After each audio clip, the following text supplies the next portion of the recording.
Jay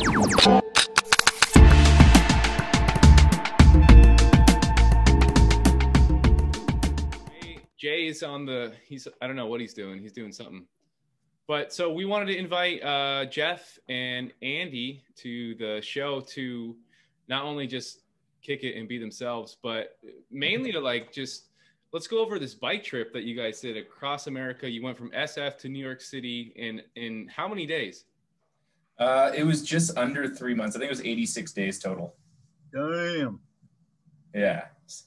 Yeah, we left, April 1st, 2018, and we ended on July 4th. My goal is to be back in Denver by July 4th, which we made happen.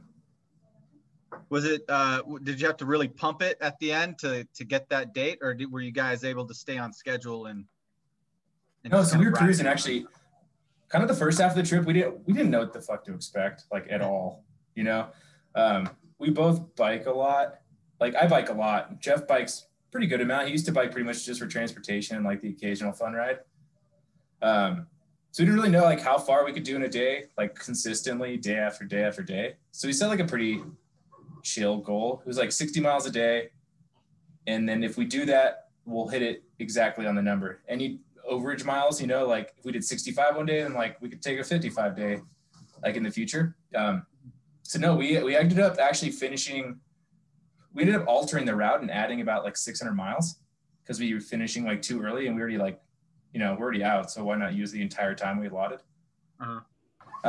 So we ended up like detouring to New York City and then up to Boston, which is pretty cool. Yeah. So wait, you had extra time. Like you're saying you made it across with plenty of time extra? Yeah, almost like 3 weeks. Whoa. Yeah, I think it was like 2 weeks. Yeah, so we ended up like, the goal was to get to Albany so like Jeff could move his apartment out because he was like trying to move out of his apartment and there was hella shit in it. Yeah. So we just got, yeah, that apartment was, yeah, I mean, there wasn't like a lot of stuff. It was like a mattress and like an armchair. That's how Jeff rolls. Hey, I didn't want to move it out. Jeff, where are you? I see you, but you're muted again. He's doing the weeds. I think he's doing the weeds hardcore over there. Dude, too hard. I can't. I wish. Oh, you getting tested? Oh, his phone died. Oh, no. What? Where's your laptop, dude? Or your charger? Seriously. And now my Really? You have an iPhone. Oh, man. Wow, this is some pure pirate shit right here. All right. Make him walk the plank. Huh. All right. Well, let's let him do his thing with his phone and his computer, and then, fuck. Yeah. Summer, I wanted to hear from Jeff. For sure.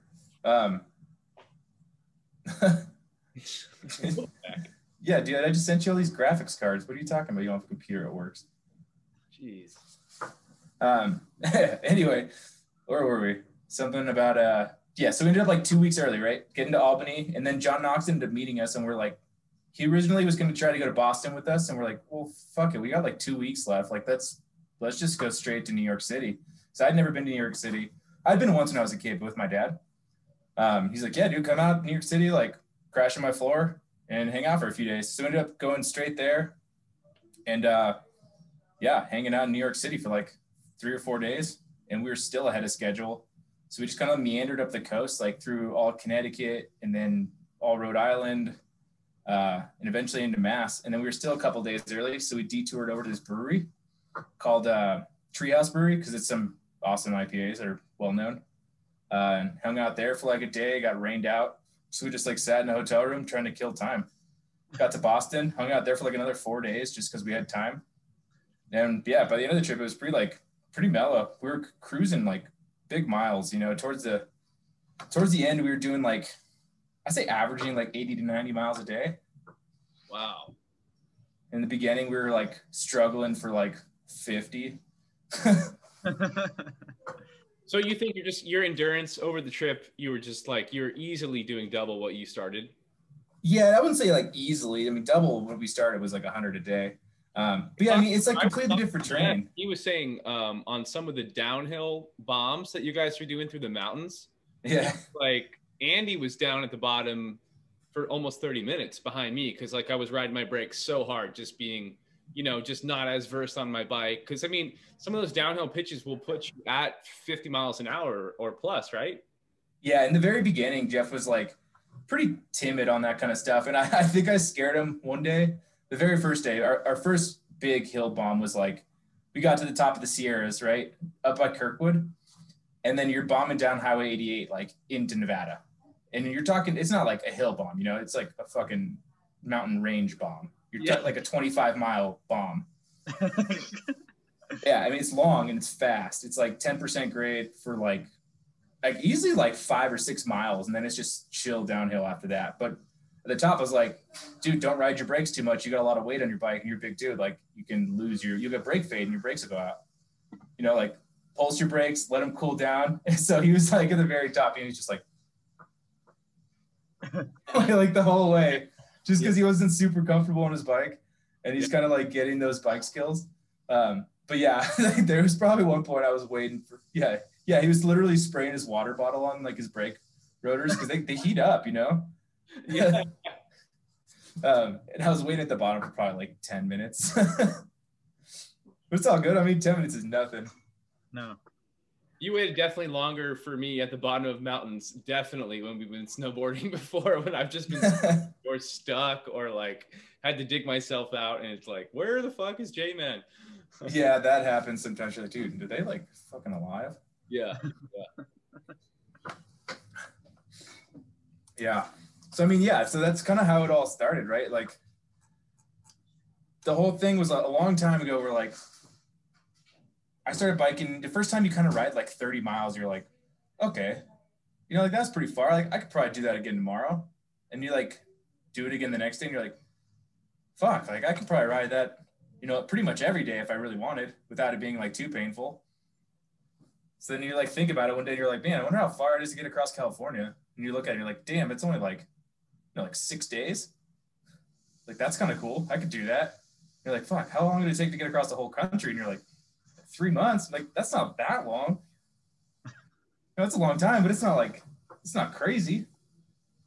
So it was just kind of in the back of our heads. Dude, I think it's pretty impressive that you guys accomplished that. But I will say, knowing you, just growing up, knowing you, when you said you were going to do it, I had no doubt about it. It was more like you were going to drag other people along the way with you just because of your like, I don't know, like it's like there's a stubbornness about you that gets things that you want done. And, you know, it's something that I really admire about you. Yeah, thanks, man. Yeah, I mean, like, so this specific trip came up with Jeff, like, I think it was like a year before it happened. We're at Burning Man, and I just proposed to my now wife, Allie. And Jeff's like, dude, let's just do a bachelor party across the country. I'm like, I'm probably down, dude. Like, I'm not that psyched in my job, you know? I kind of want to quit. And he's like, let's do it. So, you know, like a few months go by and like things aren't really lined up in my work. I'm like, yeah, I'm kind of like ready to move on, you know, like, and it's lining up and Jeff's like, I don't have a job, or like, I'm ready to quit my job. I forget. And like, dude, are you serious about this? Like, you want to do this? He's like, fuck yeah. I was like, all right, dude, like, here's the leave date, you know? I was like, you like, tell me if you're in. Cause like, I'm going, you hope you're coming. He's like, I'm in 100% in. I'm doing it. I was like, all right, dude, I'm gonna put my like 2 weeks in at work, start planning it. And there's like a whole bunch of logistic stuff that kind of sucks. Like you got to figure out like, how are you going to get health insurance when you're like out of work for like myself and my wife? Because like I was paying for all that through my work, and then like you can get Cobra insurance, and it's stupid, but like that was going to be like $1,200 a month, like outrageous amount of money. And I just quit my job, you know, like I don't fucking have $1,200 a month. Wait, Cobra insurance? Say that again. Cobra's like, it's kind of dumb, but it's when you leave your job, you have like the option to continue purchasing your insurance as if your company was purchasing it, but you pay for it all. And if you have really good insurance, it costs a lot per month. So that's what Cobra is. But yeah, so we did a whole bunch of logistic stuff, like like even small logistic was like Jeff's knee. Like Jeff had but you've had ACL surgery on both knees or just one or two on one? I don't remember. one of his knees was like real bugging him. So he came out to Colorado. Was like, dude, let's do a test ride. You know, let's see if you can do 60 miles in a day. Because if you can't, like, that's going to be a problem. So we did it. We rode. I've done 60 miles around here on my mountain bike. Maybe it might have been 55. And god damn, to think of doing that every single day with you guys, I don't know if I could do that. And I consider myself it's like in shape, you know, where it's like not to say that like you don't consider yourself in shape, but it's like if you look at our body types, they're different. For sure. I'm a big dude. Right. But then it's just like you're just like crush the whole country, like. Yeah. There he is. Jeff? I think I heard you. No. Almost there. Oh my god. Whoa, you have like ramp slow-mo audio? This is the best episode so far. Do you have your like voice like machine for discarding like hiding your voice on or something? It sounds so distorted. Me? There you are. Oh, I just had to do another computer. That one didn't work. Ah, there he is. There's the other guy. First of all, it wasn't when Andy proposed to his wife. It was before that because I'm a loudmouth, and I was the last person he told there. And it was on a day where like the girls are like, we're gonna have a girls' day, and they just fucking left, and we were like, all right, fine, I guess we'll kick it, boys' day. And then I was like, wait, our friend has like art car, and we go over there, and they were like, oh, we do, but we don't have any gas. And our buddy brought all this extra gas, but he had all this like generator and shit. Everything he brought fucking broke. So like he had like 15 gallons of gas for no reason. So we go over to this guy's art car, and he's like, oh yeah. They drive us over. They didn't have a funnel, so they made a funnel out of Tanqueray and seltzer water, and like just poured the seltzer. So we were like shit-faced. And then he told me. And I think in that rage, because we discussed it jokingly before, I was like, for your bachelor party, we will ride across the country. You know, I was like, oh, if you're going to do that, then, you know, and I was like, we were all fucked up, like really fucked up. I couldn't walk back. Like, I think that yeah, you fell. Like, Andy and Russell had to like carry me. They threw me on my bike though, and I fucking made it home. And that's how I knew that I would make it across the country. Yo, I just want to like take a moment and connect you guys both fully to Aaron. And Aaron has like taken the time out of his day to jump on this call last minute. But I was trying to prep Aaron and be like, hey, this is a hard group to nail down. And a lot of times when you get like really spiritually high people together, tech will not work. It literally will say like, this is like, it's not ready to be put out. So like, when Jeff's microphone is distorted, it's like just that's because it's like being is very expanded and like on other levels all at the same time. So bear with us. Yeah, you sound like Poltergeist, Jeff. Still right now? Yeah, but it's there. So that's cool. All right. Yeah, that sounds good. That's better. Well, thanks for coming, Aaron. Yeah, we're no, it's weirdos. good. Yeah, my roommate was like bringing a bunch of stuff in. I'm in the garage currently. My roommate was bringing stuff in the back, so I was like, that's fine. I was like, your roommate, that mannequin? No. Yeah, that's I use it for recording ASMR. Oh, sick. Yo, I gotta send you guys some of Aaron's tunes. He makes some really, really cool electronic stuff. You dig it. Well, I don't know how many times Jeff has been to Burning Man, but Andy, you've been what, 10 times, 11 times? Yeah, 10. 10? Are you done? Jeff's like, I don't mean it's done for the moment. Like I skipped a year and then it just got canceled this year. So I don't know. We'll see. We'll see how it goes. You didn't still go? Dude, my buddy went. I live in Colorado now, so it's pretty far. Oh yeah, that's a pinch. It's the chill like 1,000-mile drive each way. Or bike. Oh gosh. Bike, that could be fun, I guess. Oh man. Yeah, I feel like the crazy thing about biking is not really the distance. It's like the like weather. It's like all the other shit. You know, like yeah, if you're biking, like you could bike all that mileage on a flat track, no problem. That doesn't sound scary. But it's like, oh, we're going up mountains and we're gonna get rained on and hailed on and snowed on and all this shit. You know, that's like Yeah. I'm curious what that part of it was like for y'all. So that's kind of interesting, right? So I mean, I like to break the trip up into like kind of two major sections, like the east and the west. We'll start in the west because we started in San Francisco, but the west is like gnarly. You know, there's not a lot of towns, there's not a lot of people, and the terrain's like heavy. You're across like California, and you get into Nevada. Nevada has the most mountain ranges of any state in the country. Then you still got all of Utah, which is like fucking valleys and mountains everywhere and shitty road grades.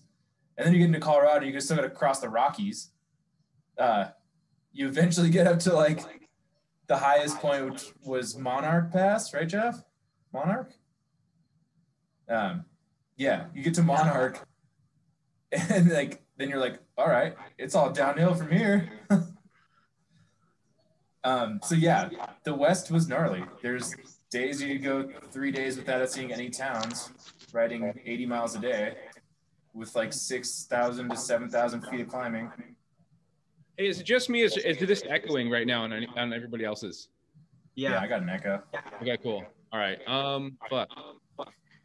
Maybe okay. So let's just scale it back, and then Andy, can you like just take us back through the West, and then we can mute everybody but you?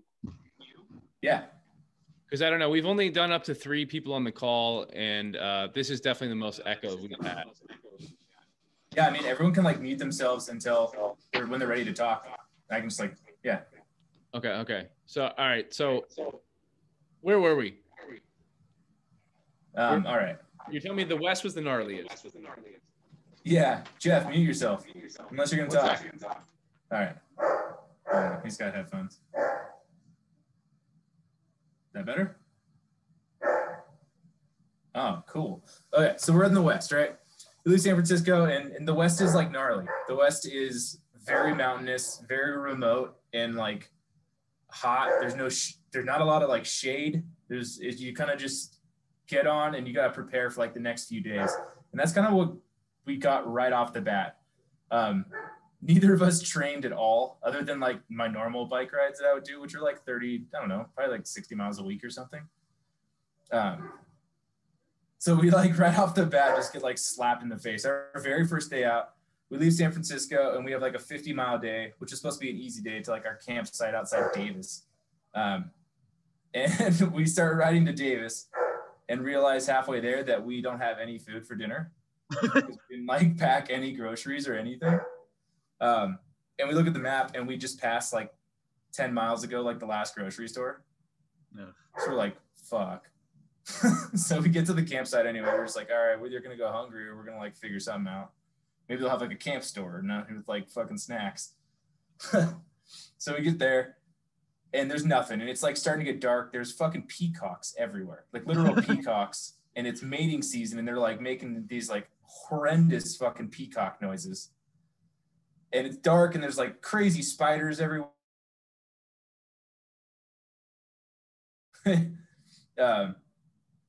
So we get there and we're like, all right, what do we do? There's no cell phone signal, right? I have like 1 bar of like non-LTE. I have no data or anything. So I like literally call 411, dude. Because I have 1 bar. I can make like calls. And I make 411 call and I'm like, hey, is there like a pizza place in this town? And they're like, yeah. And they connected me to like some random ass pizza spot. And I was like, hey, would you guys like deliver a pizza to like this campsite number? It's not that far from you. And they're like, yeah, I guess. So like, dude, like an hour goes by and this fucking like 1970 something Mercedes rolls up and like, hey, are you guys, is this Andy? Got like a large cheese. This is like day one. We're just like fucking killing it right off the bat. No food. That's some glamping shit right there. Dude, I know. Roll up. Yeah. Tents, fresh. So that was pretty funny. Yeah. Then we eventually made it over to like Jeff's brother's house in Sacramento. I think we made that the next day from like Davis to there. And Jeff's brother's like a super good bike mechanic. So we got there, and at the time, Jeff had pretty much like no cycling gear, very minimal. He had like a t-shirt and like maybe a pair of bike shorts that he got on like Craigslist. No, not even a pair of bike shorts. Yeah, so you get there, and his brother's like a gnarly road cyclist. The guy like bikes fucking everywhere, and he has all the top of the line shit because he's like in the industry, you know, and been in it for like since he's like high school. So she's like, dude, Jeff, just like have like, here's like 3 gear kits, you know, like jersey, whatever, shorts. Here's like, here's all like here's a helmet because Jeff had some like Goodwill helmet. Oh, you still have them? Nice, good. We're gonna put those back to use in a couple weeks. This one is hell. It was like a $300 shirt or something. Yeah. But he just gave it to me, so he's like, my wife won't let me spend money on stuff, but now because I gave you this, I can buy new stuff.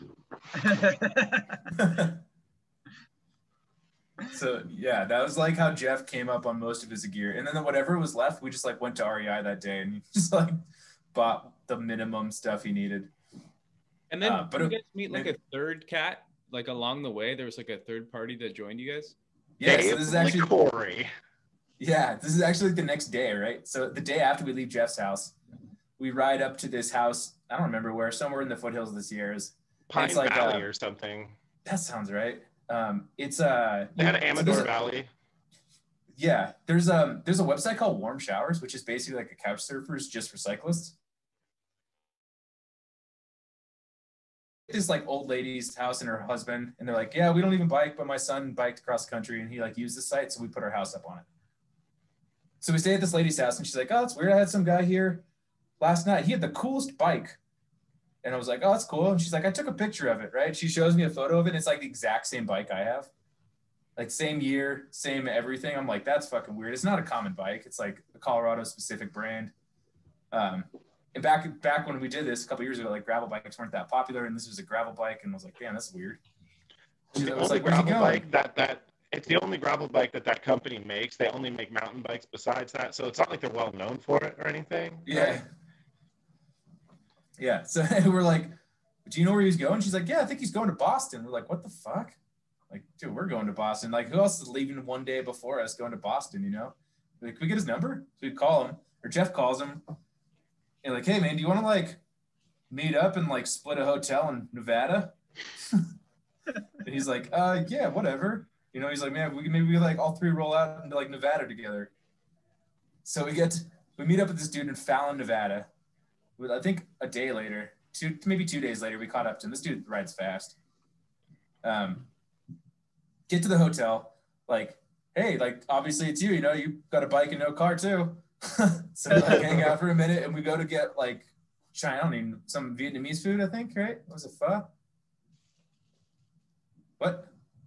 I can't hear you. That's what I'm saying, dude. Spiritually high people do not fucking connect sometimes. I've worked with them a lot. Like seriously, tech is a nightmare. It's literally a nightmare. Damn. Like Jeff right now he's in a state that's like you'd want to capture him in any way you can, but it's impossible. Like not gonna happen. Like, nope, it's not ready for where he's at. We're not ready for the truth. Can we bring up some of your photography work? Like we don't have to bring up your photos just yet or whatever, but like just your background as a photographer. Yeah. Like why does that play into your bike? If it does play into your bike life? It doesn't too much actually. So, I mean, I used to do a lot of photography back starting in high school all the way through college and maybe like my first couple of years out of college. It was my minor. I was like completely obsessed with it. Like it's all I really did. And, you know, I was always in the skate crew. I kind of sucked at skateboarding. So I just started taking photos. I was like, this is a way I can keep like skating and hanging out and still feel like I'm part of the crew, you know? So just did that. And I loved photography forever. And after college, it kind of started to fade, mostly because I just got another job. I moved towns where I had kind of built my photography business in Reno and then moved back to the Bay Area. And it was hard to it was hard to like start that back up. So I found another job, started working in tech, and kind of just lost it. And then it's kind of weird now. Like, it had nothing to do with biking, but like I didn't even take a camera across the country. I brought a GoPro in my phone, and I just took all the pictures with my phone. And there's nothing like super amazing from it. Like, they're cool photos just because you're doing cool shit. Like, they're gonna come out pretty interesting. Yeah. But yeah, not having a giant SLR was pretty nice because they're not very light.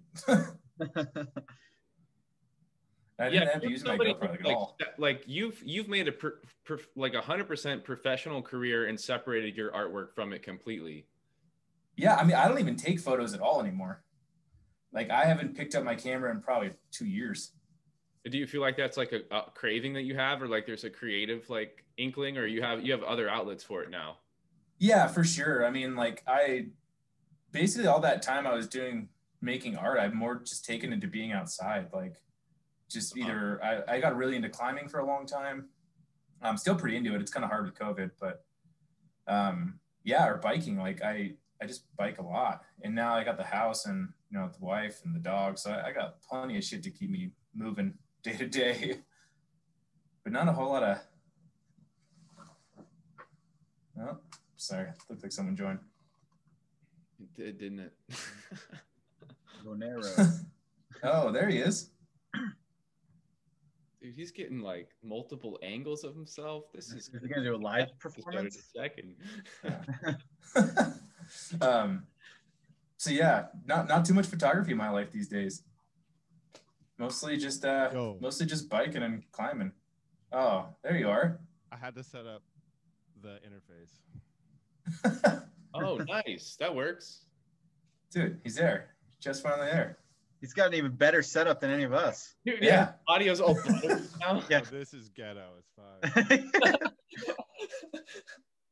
Yo, okay, so Jeff, like day 3, like what's your feeling? You're fucking 3 days into going across the country on your bike, following this man. 3. Actually, we were going up a mountain, I think, and it was like pretty good because that night before, I think Andy's dad had driven us up soup that his and fiance had made from scratch.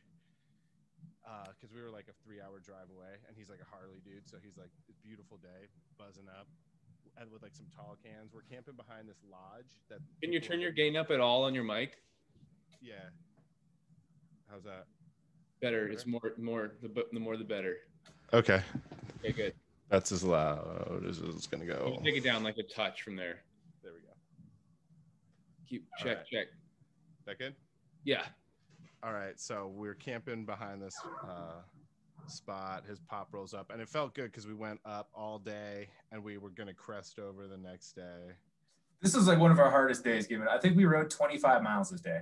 Yeah, and it was in like 6 hours. Like, we were going like 3 miles per hour. Yeah. And every 45 minutes, we were stopping and like eating the goo. There's like this energy. It's like energy gels. And so like I would be looking at the clock because on the directions it's like every 4, and I was like, dude, 45 minutes, fucking goo up. And and we like were camping behind the spot. The fucking people rolled up while we were there, and they're like, oh yeah, we own it, we're gonna renovate it, it's gonna be sick, yeah, feel free to camp. So it was real friendly, and yeah, so it was motivating, and I wasn't totally dead. My knees weren't fucked. If my knees were gonna get fucked, I thought that was like a good sign that they'd made it halfway up these mountains. But yeah, the weather was nice, so it wasn't a lot to deal with in that sense. But like a few days later, I got hit hard. Like, yes, you should tell this. This is the first day I said we met up with that guy Dave LaCorey, who we met from the Warm Showers host, who's also going to Boston on bike a day ahead of us. So we get to Fallon, Nevada, and like I said, we're going to get, I think it was Vietnamese food, right? Yeah. So we sit down, and we had the bright idea to order like seafood in the middle of Nevada. You had the seafood pho, and I had the seafood lo mein, and I should have had something I knew they were going to boil, you know? Yeah, so, I mean, I'm fine, you know, maybe a little bit of bubble guts, nothing too bad. But Jeff is like floored, fucking like, full on food poisoning. That was me and Andy's both of our longest day riding ever. It was like 86 miles. We went over the top, down, and into Nevada. And I think it was the day after that, but oh, it was. You're right. It was the day after. And either way, we ate a lot of shit that day. I had a bunch of Sonics, and then we ate a whole pizza. Little Caesars, yeah. Yeah, and so I just woke up at midnight, like fucking throwing up. And I just met this dude, Dave, you know, who's kind enough to split this thing with us. And from my perspective, I was like living on couches, like not like I was homeless. It was because I wanted to be down in LA, but it was like doing favors for people, and like those people's patience and the amount of favors they had for me to do had run out. And it's like I hadn't lived with my family for like a decade, so I didn't want to go back there. So it's like I'm vomiting all over this room. And this wasn't for sometimes I've had food poisoning and you throw up like 2 or 3 times for 12 hours and you're set. Like this shit lasts for 24 hours straight. I couldn't eat food, you know. It was like Dude didn't drink water. No, it was out of the ordinary. And then like Dave, this is a cool sign too, because like right off the bat, he's like, yeah, we should probably like keep the hotel room for another day so you can like rest up. Yeah.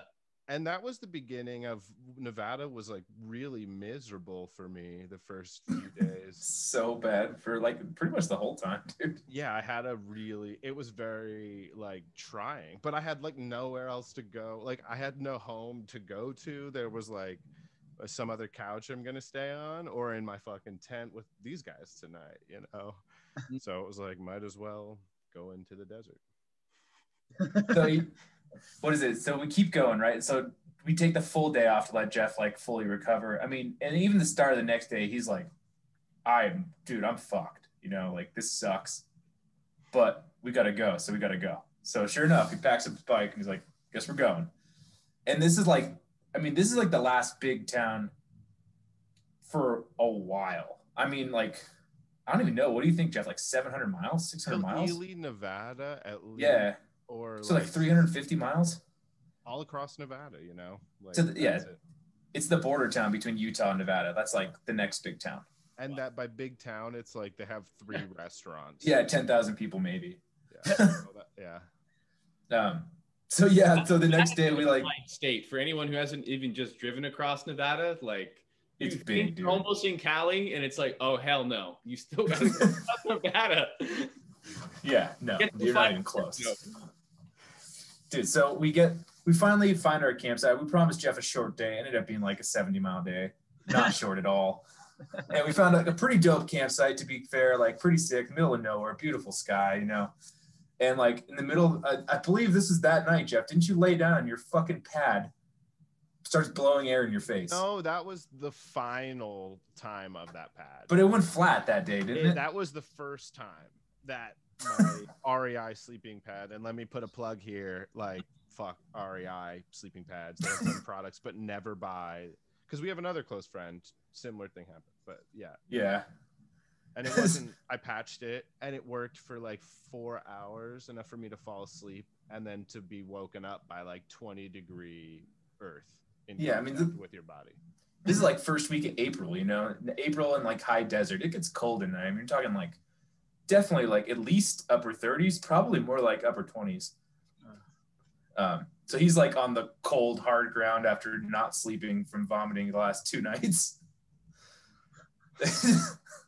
But so what level of documentation did you guys do for this? Like just the Instagram stuff? Or yeah, pretty much. Were you writing it all, Jeff, or like? I have it written up. Yeah, I just need a place to publish it where I've gone back through and recalled as much as I could from each of the days. And because I mean, I have to say, it's just like I've said it so many times to you guys, but it's unbelievable to me, and especially as somebody who's now just getting into mountain biking and like just hitting 50 miles a day on a bike. To think you guys are just putting that down, and then by the end we're 2 weeks early cruising 90 miles a day. It's like, that's insane. I mean, that is insane. And you said you gained weight on the trip somehow. We like leveled out, which is funny. I could share my screen and show you some of these photos. Yeah, please do. I did not. Oh, it says I'm still disabled. I didn't have I gotta make it the host. None of my pants fit, and I tore Yeah. pants during it. So like eating gravy and milkshakes. Yeah, I think what I as far as the weight thing goes, between California and Denver, I lost like 15 or I think like 17 pounds, which is hilarious because there's not a lot of food or water or anything. Can you see my screen? No. Yeah, I can see it. Yeah. Yeah. Oh, perfect. Mhm. Oh, sick. Okay, so yeah, so I lost like 17 pounds, and then by the time we got back to New York or Boston, I think I gained 15 back. I'm trying There's to so much. focus on something. What am I looking at? There we go. How about there? Okay, yeah, nice. All right. This is climbing up the Sierras, right? So this is like day 3 or something. We're getting elevation pictures, right? Getting close to the top.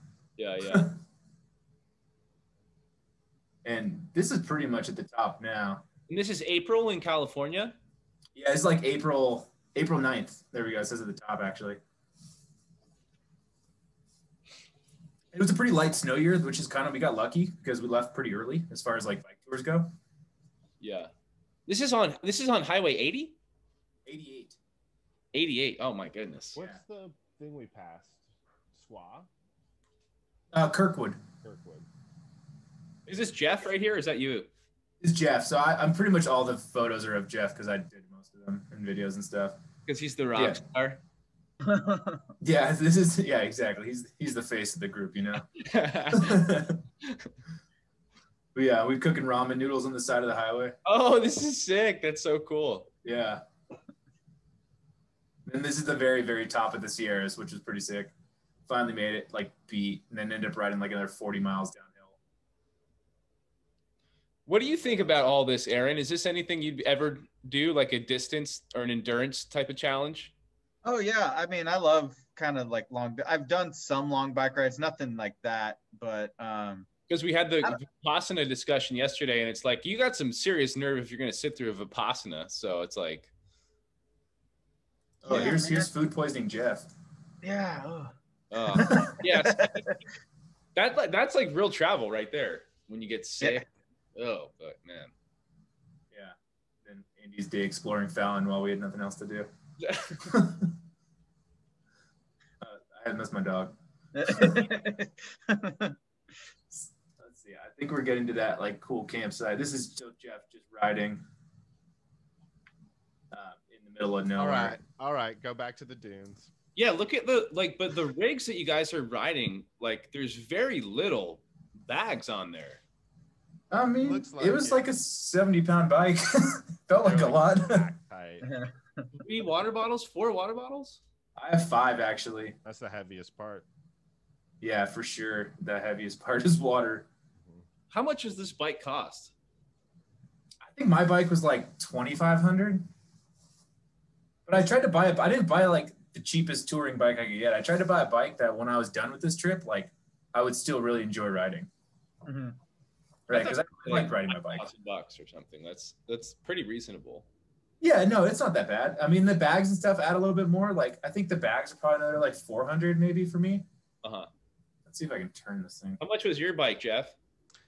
Brand new, I think it ran like 15, but it was buddies who was like, I got lucky. Like me and Andy had only vaguely talked about this, and my buddy like was trying to buy music equipment, and he worked at a bike shop, so he was like, I got this bike, do you want it? And I was like, that fits me, dude, I'll ride that. And then Andy was like, actually, that's the perfect bike. It's like a touring. Yeah. So. It like came with both front. His bike came with both front and back racks, right? So you could have like panniers in the front and panniers in the back. It even came with bags and stuff. Yeah, and like fenders, and it had like big tires. Like it was like perfect bike touring bike. So whose bike are we looking at right now? This is Andy's or Jeff's? This is mine. Yeah, this one's sick. I like this one. Yeah. It's a good bike. It's been it's treated me well. I just went on a 15-mile ride on it today. Okay. So yeah, this is still sand dunes. Jeff's kind of like getting healed off of his vomiting session. So this is where we end up camping for the night. Right. This is where his pad ended up popping. First time. Oh man. After him being sick like that? Yeah, dude, it was rough. It was rough for sure. I mean, but nonetheless, it was a hell of a campsite. It's beautiful out there, and there's no one around. Yeah. What was with the other guy, Dave, you said? What was like, what do you think he was going through his mind? You know, because I feel like it'd be like, oh yeah, let's ride with you, and then like, whoa, I can't make it. And he's just like, Sure. Dave had tried to do this before last year, and he was like much more, I would say, athletic than Andy and I. At least the things that he did, he was like a road biker, and he rode with the Harvard team, I think, or the MIT team. He was like friends with those like guys or something. So like to train, he loaded his bike up with like, I think something like 70 pounds of water, and just rode around the city. So he trained for the year before. He tried from east to west in the winter, and immediately within like the first week and a half blew his knee out. And so this is Dave, by the way, up here. So you can see Dave has the same exact bike as me. Okay.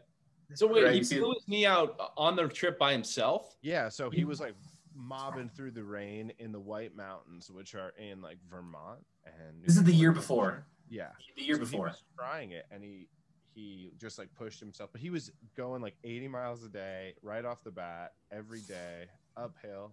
And even, I don't know, I'm sure you can train, but still, like, you're not going to sleep in a tent for 2 weeks straight and ride in the rain 50 miles and go to work.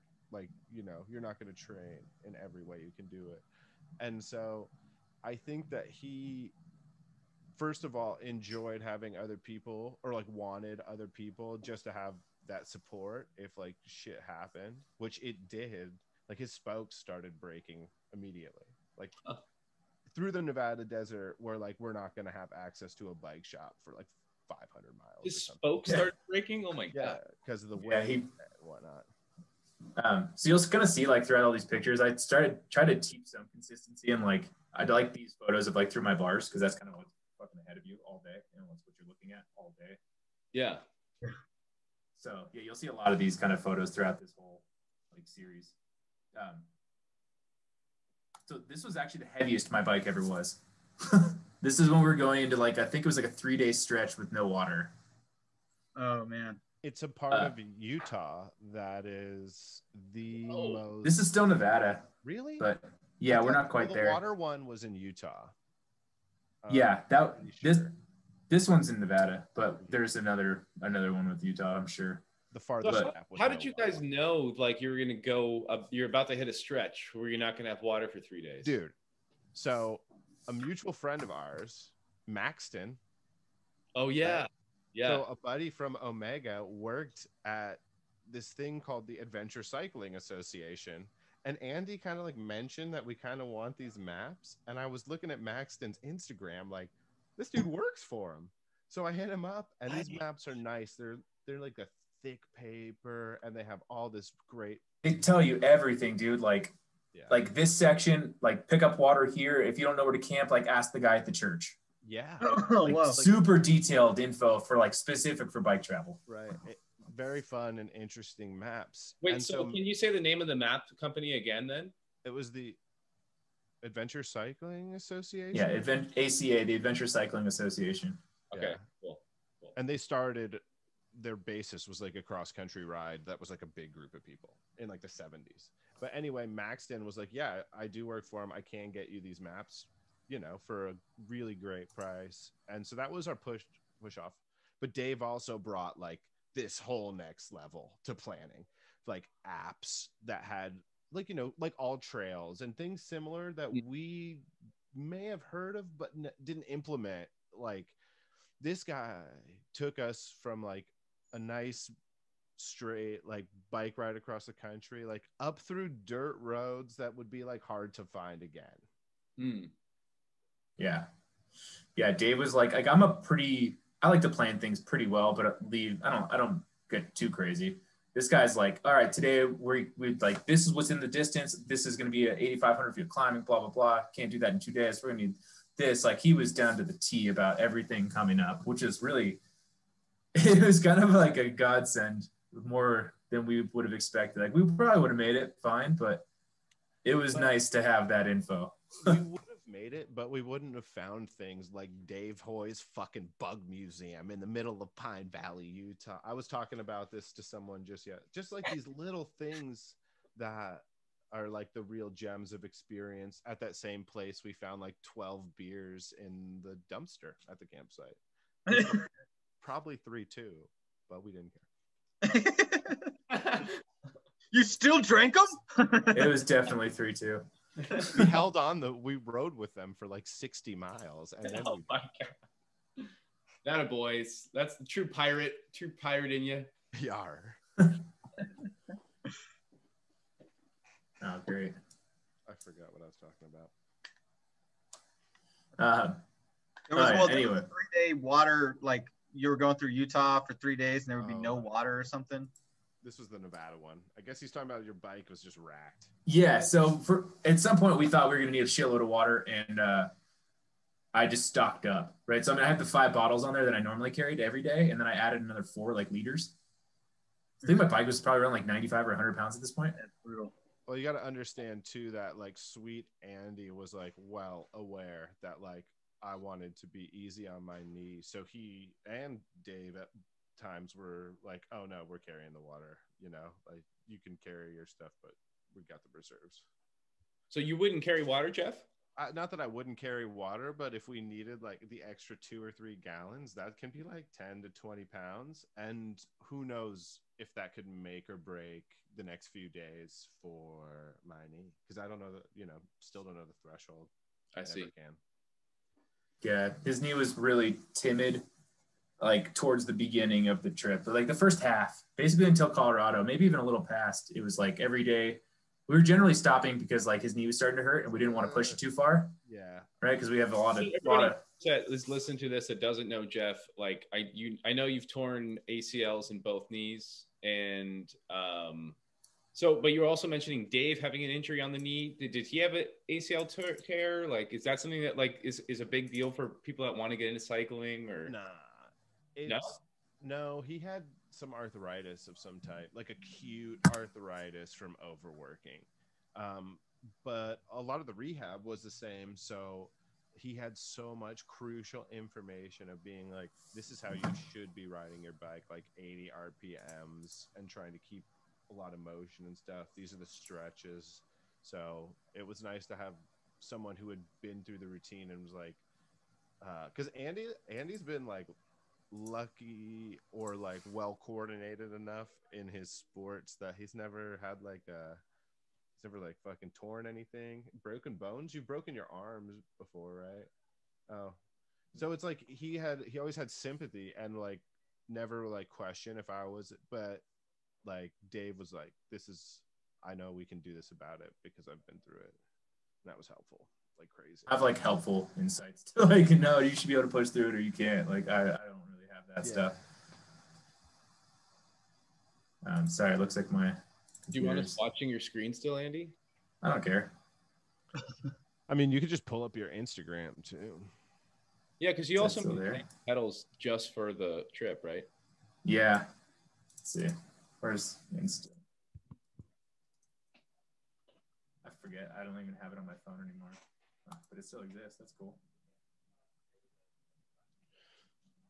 Yeah, because you're a non-Instagrammer. No, not my jam. It's where I'm a non-Snapchapper, and I have like no idea why, but like I don't do it. I don't know. Instagram just makes me feel like shit. It makes me feel like I'm not as cool as everyone else. Yeah. So I'm just like, dude, I'm just not going to be on this. Yeah. You want to make me feel good as if I just get off of this forever. Oh, it's too bad because some of these photos are so cool. Oh, here we go. I mean, they're still on here. Oh, this is a good day right here. So I love hot springs. And so all my eyes are fucking peeled the whole time for hot springs. And on one of these maps that Maxton gave us, I see this thing called Hot Spring Hill. And that's why we had the water, Jeff. Oh, yeah. We did need the water. Blessed are we with technology, and just Google mapped it, and we're like, oh yeah, there's some sort of pools over there. And we show up to this fucking broke spoke hot spring, bro, with like 3 dudes. Where this is at this point, Dave's spokes had started to break, so things were getting. If too many break, you're gonna fuck your wheel up, and we're not gonna be able to proceed further.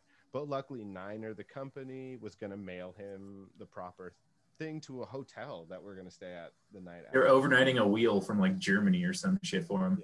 Yeah. On a full warranty because this thing started failing at him in the middle of the desert. So all he needed, though, I think we already had it by that point, actually, but he needed this tool. Yeah, because this was the night for sure. He needed a cassette tool to take it off. And so he ordered one, and it was coming to this hotel. But like, so as we're falling asleep, we're all in this hot tub. It's got 3 seats. It's romantic, you know. Fucking, it's actually kind of lukewarm, but either way, we all crash out. And as we're crashing out, we see these lights rolling up on us, and it's getting dark, and we are like 3 or 4 more miles off of a dirt road. And it's like, is this a park ranger? No, it's the DPW land. No one's gonna fuck with us. Like, but it's the middle of Nevada, so like every sign has bullet holes, and you never know like who the fuck's rolling up. They're gonna be coming this week. They leave us alone, and we wake up in the morning, and they start walking over with their dog, looking friendly. And Dave just yells at them like, "Any chance you got a cassette tool?" And he's like, so you have to like, when you break a back spoke, usually it's on the side with the gears, right? So normally you can change this kind of shit out on the side of the highway, like not too difficult. But when you break one on the drive side, you have to like remove the entire cassette to get the access to those spokes, right? So that's the ones that normally break because all that's where the tension is and the weight in the back.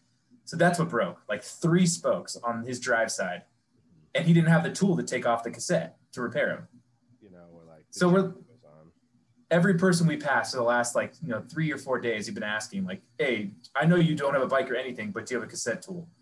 Mm-hmm.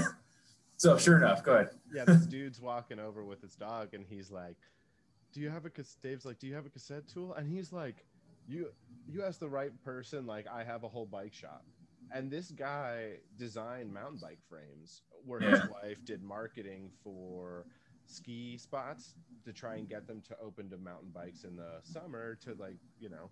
And so he pulls out this cassette tool and like everything you needed. I'm packing a bowl. You want to smoke? And this quote stayed with me the rest of the time. What self-respecting mountain biker doesn't smoke pot? And I was like, oh, okay. And you know, that was another little bit of magic right there, undoubtedly. Yeah, that's kind of where we are. Yeah.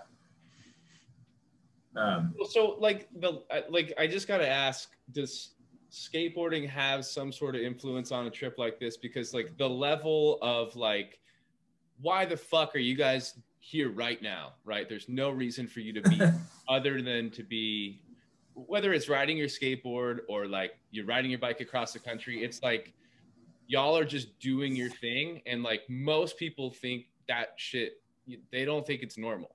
And like that's what skateboarding is to me. That's what riding your bike across the country is. Like, to me, that shit is not normal, you know? Like, that's breaking molds everywhere you go. So like, is this the first time you guys are doing this? Because it seems like you're like, all right, he broke his spoke in the middle of here and we're getting the wheel overnighted. It's like, it seemed like you had some sort of insight into like solving these kinds of problems on like a mission like this in the past. Yeah, I mean, not necessarily in the past. There's like always general problem solving, but beforehand, you got to be like, you got to think like you're going to break down in the middle of the desert, you know, because that's fucking possible. So like, what are you going to do? You know, like, do you know to change out your own spoke? Okay, no. Like, do you know to hitchhike? Is that an option? You got to be kind of thinking left and right on all these scenarios ahead. Like if something goes wrong, because I mean, it's a bike. It's just a bike. It can break. And if it breaks, you're kind of fucked. Unless you're prepared. So he's just always in the back of his mind, like or at least like I probably knew enough bike mechanics to get me and Jeff's bike fixed. So Jeff didn't really have to learn too much of that, at least for us to like limp to the next town. And Dave was kind of on like another level above me. Like he was prepared to be able to do this trip by himself the entire time. So he was ready for it. Minus the cassette tool. Yeah, but dude, like literally the cassette tool is like a piece like this big. Oh, Like, okay. it wouldn't even been hard to pack. Like, we both have them, but you don't think about it. And you're like, yeah, I'm not going to need that. Well, Andy and I brought maybe like $2,000 to $5,000 a piece. And Yeah, I was gonna say, how much did the whole trip cost? Dave brought like over 10 G's just for him. Yeah. He's like 10 years older than us.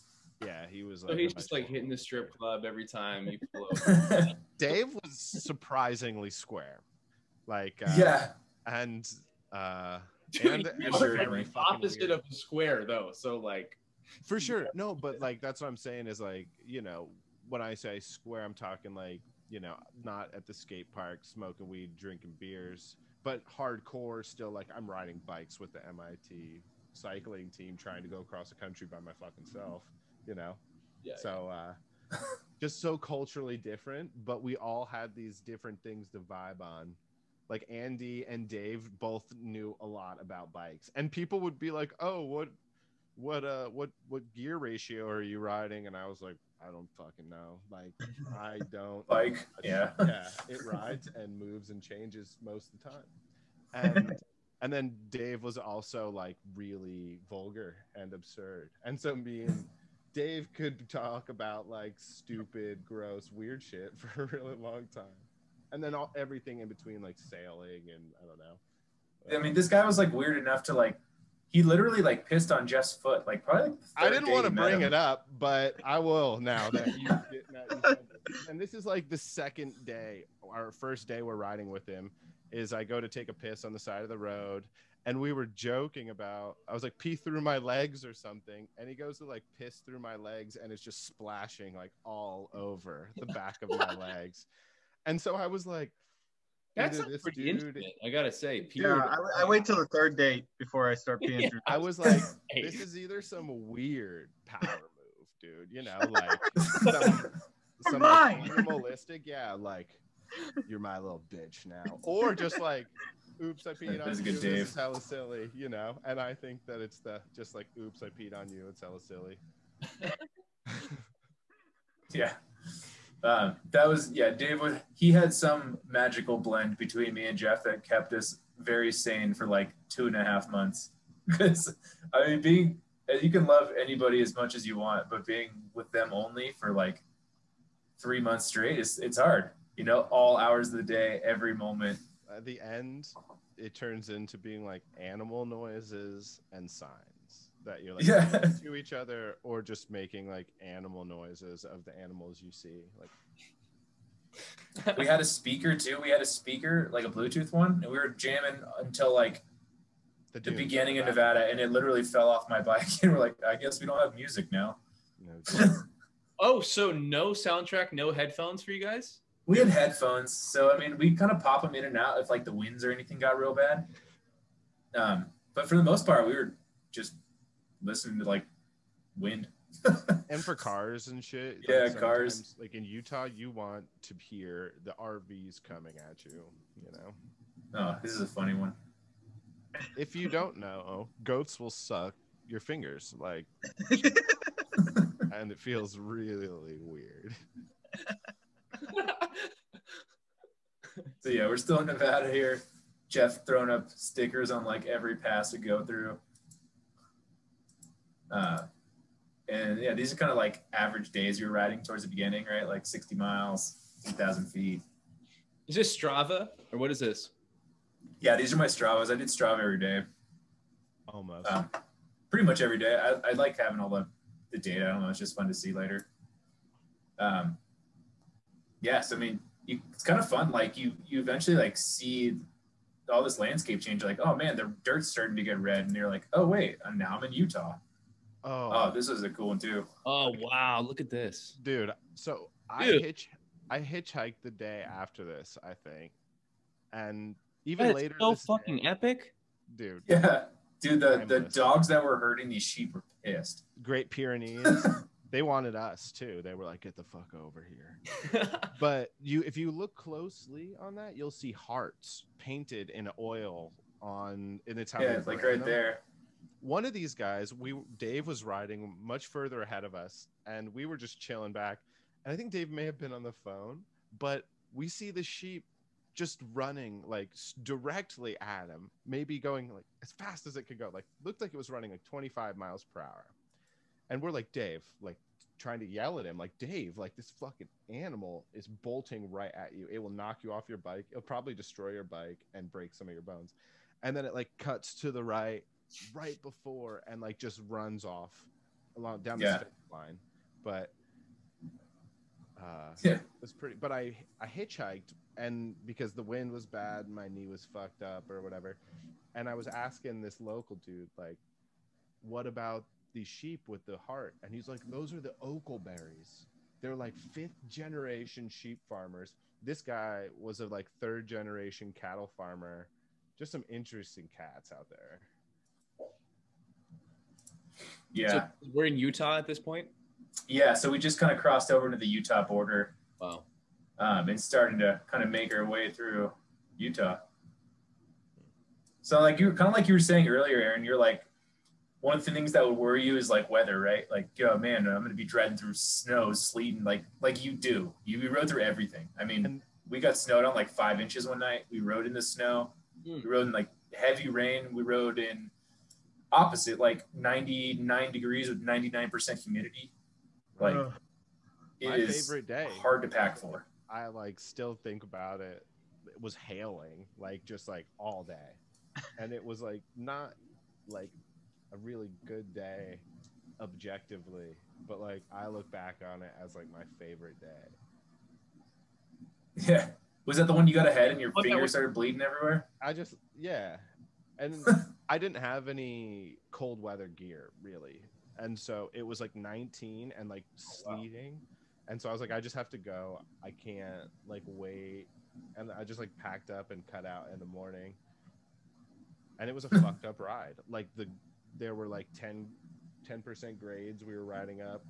Let's see if I can find that. It's called the Comb Wash. And it's this beautiful gash in the earth in the middle of nowhere. And we were riding down and I could just like feel the vibes of the cars driving by, like, what the fuck are you doing? Because at this point I wasn't really braking going down, so you're going like 45 in sleep and like the cars are like barely passing you. Oh, that's this day. Yeah, wake up and it's snowing, right? And you just think about how far you had to drive to get there, and then you see these like crazy assholes like going as fast as they can, but as soon as you hit this gash in the earth and rode up onto the other side, the whole storm had stopped and it had turned to like a warmer rain, but like the worst of it was like hit it against the wall. Can we touch the brakes for a second on that? So like you said that it was probably the hardest day, but it was also your favorite day, or one of the harder days became your favorite day. And like I just want to bring that up because I was having a conversation with one of my good girlfriends about, and she's like a yoga teacher, right? And she's like, how did you get your chops? How'd you earn your keep, kid? You know, like you've been to all these yoga schools and to these places of meditation. How did you earn that shit?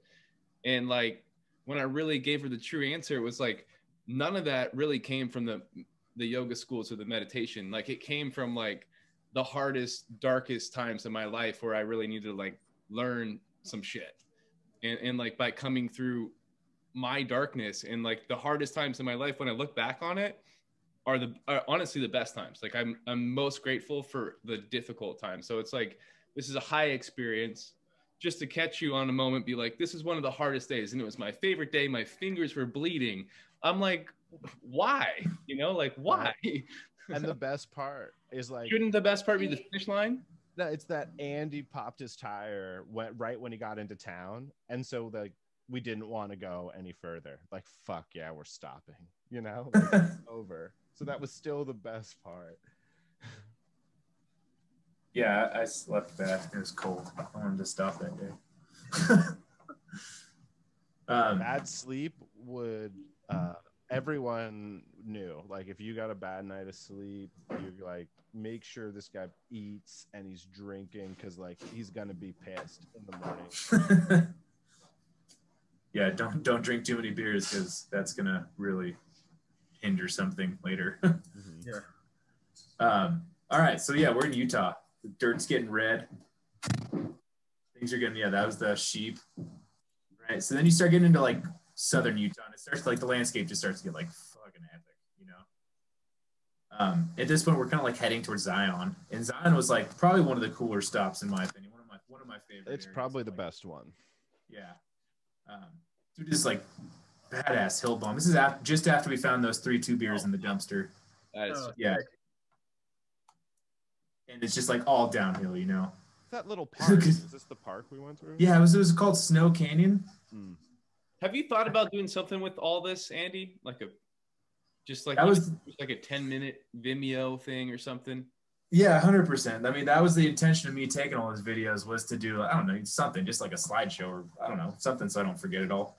But I just haven't. In here, dude. Well, and the GoPro broke like immediately too, I think. Yeah.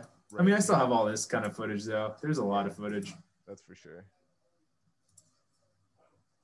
Yeah, I mean, there's a lot of cool footage. But we ended up meeting like super cool people throughout Utah. So this is St. George, right? Or Hurricane, Utah. Are you meeting other cyclists along the way? Like they're going the other direction, or they're taking other shorter rides or something? Not till like Kansas. No, we saw a couple. We saw some in Cedar City that were doing like another Utah loop. We saw a couple guys in like the middle of Nevada, or the middle of Utah too, doing like one called the Hogsback loop, and they were struggling, dude. It was rough. They picked like probably one of the hardest sections, like our whole bike ride, to do in like 3 days, and like it was rough, dude. They were struggling. They'd never done a tour before. No, they were not ready. One of the guys was like, "I'm just drinking beer, like no water." Like, okay, bro. We saw an ambulance at some point, like during lunch, and we're like, "Damn, I hope they're cool," you know. So yeah, we're getting to Zion. We take a full day off on Zion, and we ended up doing the Angel's Landing hike, which was pretty cool. This is our day off. Okay, so what we did in Zion, right, is like the whole canyon's like serviced by this like shuttle bus. You get on the shuttle, you can get off at all these stops. We're like talking to this guy we're camped next to, and we're like, "Hey man, have you done the Angel's Landing hike?" And he's like, "Dude, it sucks, fucking sucks." Oh no. I'm like, "What do you mean it sucks?" It's like probably like he said like nothing to speak of. Yeah, nothing to brag home about or something. They were like, that's weird because it says it's like top 5 hikes in like the country, you know? It's probably like a little bit more than nothing to speak of. He's just like, it's hella crowded. So we took the last bus up with our bikes, and then like locked our bikes and did the whole hike at like sunset. So there was no one on it, right? Because everyone took the last shuttle home. And we took the last shuttle up. And then we did like the whole hike just at dusk. And it was definitely like more than something to speak of. Yeah. It was pretty fucking cool. Wow. And this is kind of the point where I was like, all right, I think I'm getting like decent shape, because we pretty much like ran up this like 7-mile hike trying to like beat the sunset. And we were the last people up there. Like, yeah. 2 people walking back.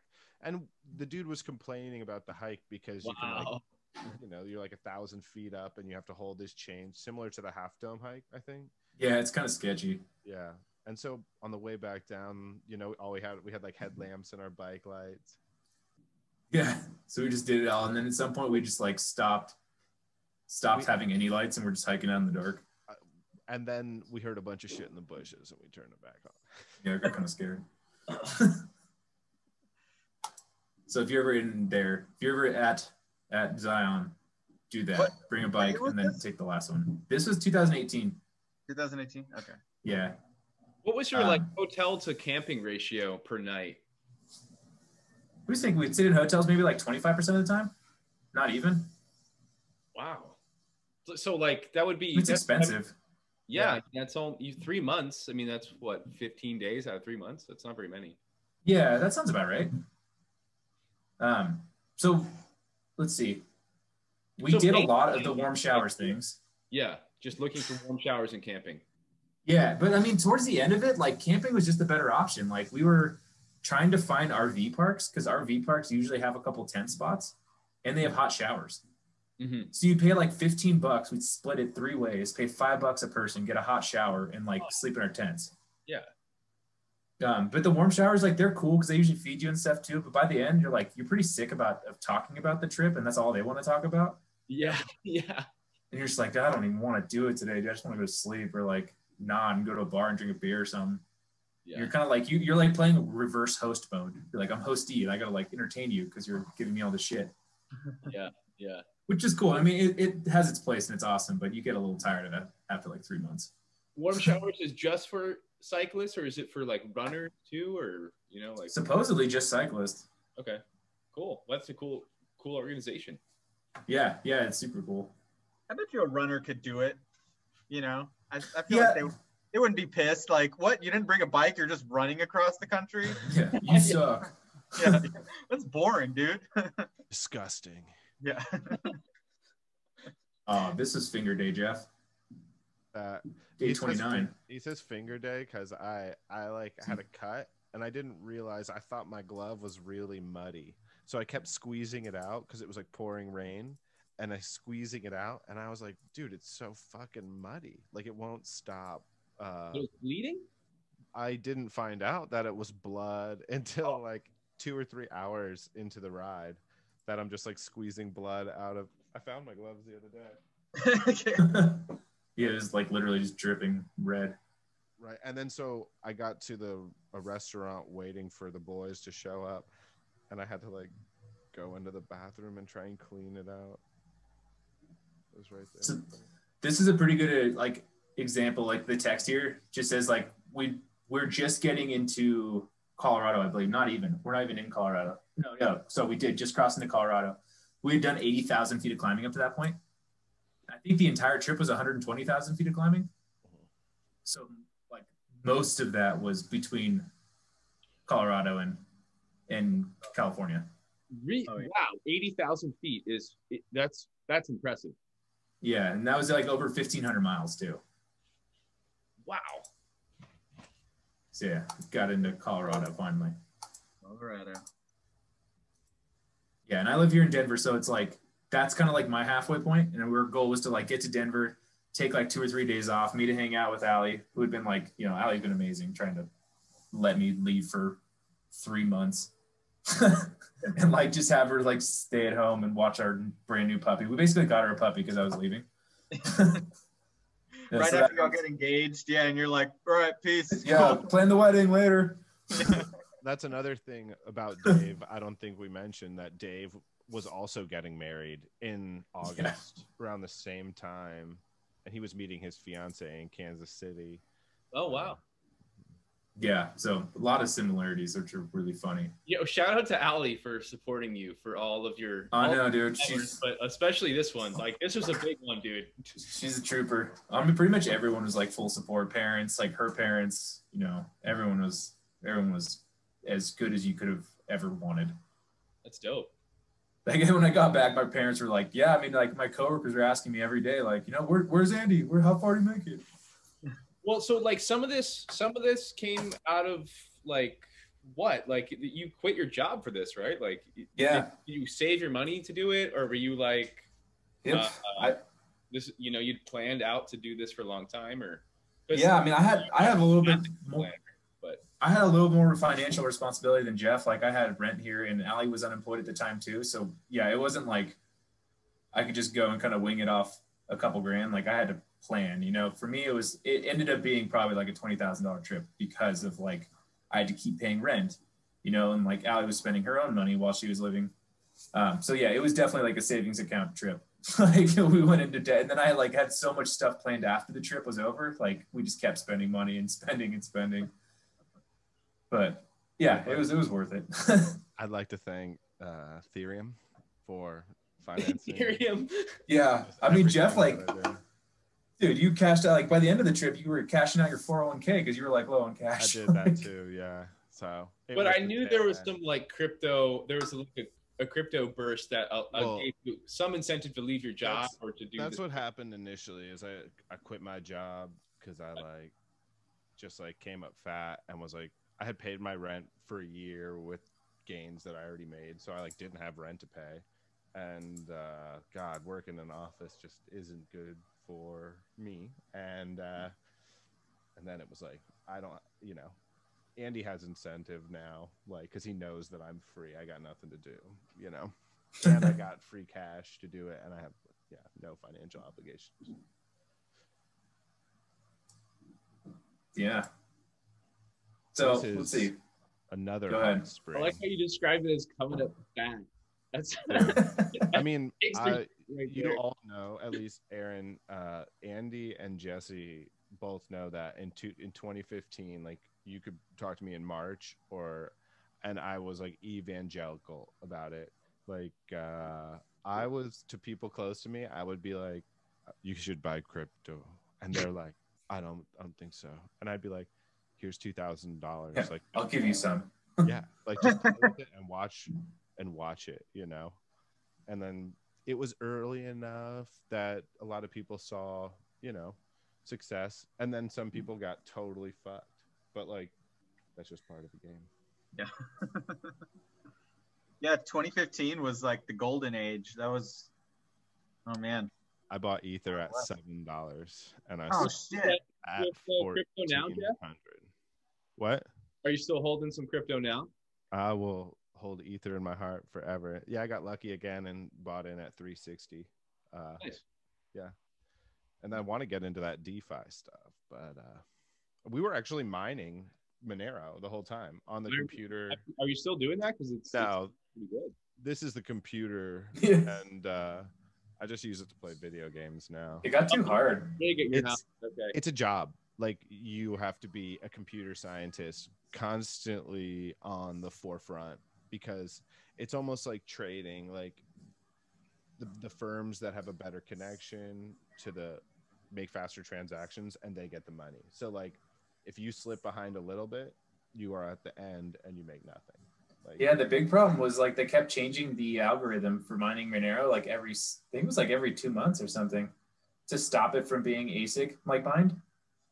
So that means you had to update your graphic card in your machine. Everything. So like, you don't have to update graphics card. You have to recalibrate them. You have to recalibrate the whole machine, because there's like 5 graphics cards, and you got to go one by one every time. Like, recalibrate one, make sure it's working, then add another one and recalibrate both, and add one more and do all 3. And like, and it was taking like 10 to 12 hours. Every graphics card is unique. When you run it to their max, you're finding the limits of their like physical processing, and because like they don't normally operate in that, it's not an issue. But you can have like one card that's totally fine at like 221 55 megahertz or whatever, and then the other one that can only goes to like 2062, and you don't know why, but it fucking crashes if you turn it up. And it took like 12 hours just to make that step. And this is like me and Andy, most of the time it was just Andy, but like sitting down and just like reading forums and watching YouTube videos. There's no one you can really be like, hey, like, this is my question. Like, help me. Yeah. So yeah, it job. eventually just kind of fizzled. Yeah. And then everything started crashing and it just wasn't getting profitable at all. So yeah, now there's just. I'm still sort of a rookie in crypto. So Monero is like it's like a web app that you use to connect your computer to start mining Bitcoin. Monero is just a different coin, right? So it's a different cryptocurrency. It's like Bitcoin and Ethereum. Monero is just a different coin. Oh, okay. But weird. I just looked it up. It's like some weird web dashboard. What's that, Jesse? It is the ultimate privacy coin. Like, Oh, okay. You can tumble Bitcoins through Monero and they will never know where those Bitcoins came from. That's the magic of it. I believe it's like the predominant one in the dark web, right? Yeah, one of them, yeah. If you really are doing it big, you're going to definitely want to get Monero over Bitcoins. Yeah. Interesting. It's the privacy coin. That's what it is. I mean, all the other privacy coins are like, oh, it's on Coinbase. Just give us your social security number. It's like, oh, really private, dude. Oh, dude. There was this guy. This is in the stretch of no water for 3 days, where we had like gallons and gallons of water. Yeah, yeah. And I swear, in the weirdest places you find these people. We were going through, I called it early. I was like, my knee's fucked up. We're staying at this place. We're getting water next. And this guy pulls up next to us. We're eating Nature's Valley bars, and this is the middle of nowhere. The last place to be like, what is it? We're just on like a guardrail. This is like the last place that humans got to in Utah, in the US, because it's so fucking harsh. Like, people didn't go there because they knew there's no water, so we can't get back or whatever. This guy pulls over in like the middle of the road, and he's like, "What are you guys doing?" And we're like, "We were riding our bikes across the country." And he's like, "I did something like that." He's like, "You guys thirsty?" And he's like, we're like, "No, we're cool." He's like, "Cold beer?" And now there's no water for like 100 miles. And he pulls out like these really fancy beers out of this cooler. And Dave's like, "Nah," but me and Andy are like, "Fuck yeah, bro." And then I saw him smoking something. So like, just hoping, I was like, "What are you smoking on, bro?" And he's like, "My daughter just graduated." So he's got all these cigars. And he passes us these cigars. And then out of his center console, he pulls like a fifth of whiskey, and he's like, "Finish this." And me and Andy finish it. And then we like, say our thanks. There's like a little bit left. It wasn't full because he probably pounded most of it. Exactly. We're riding away, and we only then start to realize, like, damn, that dude was probably shit-faced. Like, just driving whiskey, Hunter S. Thompson style, like driving through the middle of the fucking desert. This whole time, he never even like pulled over. He just stopped in the middle of the road. Double yellow. I was like, that's like how there's no one there. He was there for about 10 minutes and no one passed. Yeah. Wow. Yeah, funny dude. That's the awesome shit. Yeah, those are the kind of like, that's like the cool shit that you want, like that you think about is going to happen when you think about riding your bike across. Like you imagine there's probably going to be a lot of like, all right, just putting miles underneath your, underneath your bike or whatever. But like, there's like all the like, oh, and then this random dude showed up and all this, like, it's like you surrender to the craziness that is the United States, like with no windshield, no barrier between you. You're just like, all right, bring it at me. Let's see what happens. And I think, yeah, that's sort of like the cool shit about doing some of this kind of thing. And I think kind of like with the skating or even photography, it doesn't even really matter what you're doing, but if you like really love what you're doing and like put your whole self into it, then yeah, it turns heads, and they're like, whether it's like exploring an abandoned silver mine and like taking pictures because you just like have nothing better to do, or you're like finding a ditch in the middle of a city or something. But like every time you're doing that, people will look and be like, "What the fuck are those people doing? Like, that looks cool," And then the people that interact with you, that's the kind of the filter. And then you have this filter of someone's like, "Oh, you're doing what you love. That's fucking cool." Yeah. So that kind of like segues us. Can you give this scroll right here, Andy? I'm craving more photos. Yeah. So so that kind of like gets us. It's a good segue into like us making it to Denver. Kind of like that's where I like to separate the East and the West in my book. Like technically, the East would be separated by like the Mississippi River, but for our sake, we're going to separate it at Denver, where the mountains end. So that's kind of like, yeah, totally continental divide, right? So we get to Denver, chill for a couple days. My dog's grown like significantly. And we keep going, right? So now it's like, dude, it's flat. Like, let's fly, So at this point, we're like, let's fly. This was a crazy day, right? Riding out of Denver a couple days after, and this lady like pulls up next to the road and she's like, "Do you guys have somewhere to go?" We're like, "What do you mean?" She's like, "The hail's coming. It's coming in strong." And we like start looking around and it's like, let's see if we can find. Looked in it's dude, clear like sky.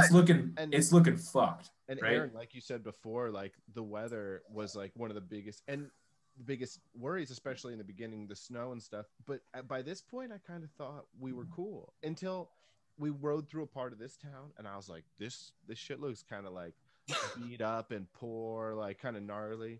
And I realized, like, no, it's just like the rest of the town, but there was a hailstorm last week, and it destroys everything. I mean, you're not talking like your California hail. You're talking like golf ball to softball size hail. Like, it would kill you, I feel like. Yeah. Seriously, like, just crack your skull. I got hitchhiked with an insurance adjuster, and he said when the tornado picks up the hail, you can get like brick knocked off of buildings. Huh.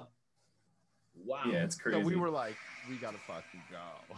So yeah, we're like, I don't know, we think we're good. And the town we were trying to get to is like maybe 15 miles away at this point. And we just started like riding fast. We're like, we gotta go, you know? And we literally, it felt like we were like surfing the front of the storm. Like this wall of like hail was like a 20 to 30 mile an hour like tailwind. And it just starts like pushing us. Like I couldn't even pedal fast enough to keep up with my bike because like the wind was pushing so fast. Mm-hmm. And we like cruise into town and it just completely misses us. Like nothing, not even a drop of water. Yeah. Yeah, 67 miles. You can see like terrain starting to flatten out and pretty much just be nothing. Yeah, then we just keep going, man. There's like, then you're in fucking Kansas. And it's flat. Fucking Kansas. Yeah. And like, you'll laugh at some of these, like, these maps. Like, you don't turn. Let's see if I can find one with that. Right.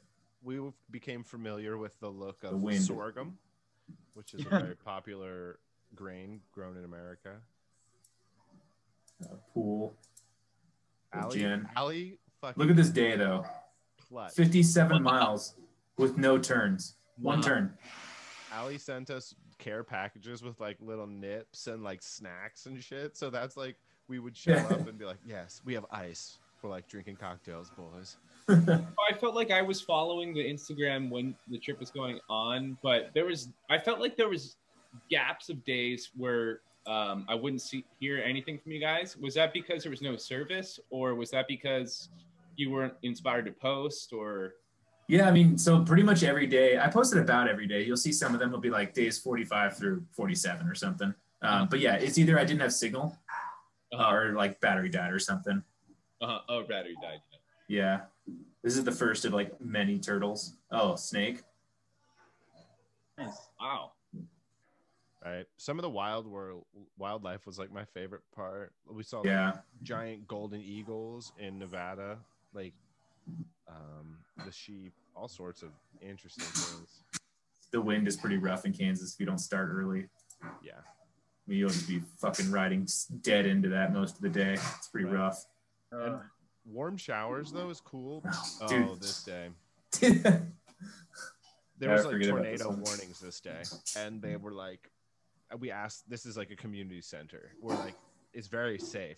It's all built with tornado insurance money from when they got destroyed last time.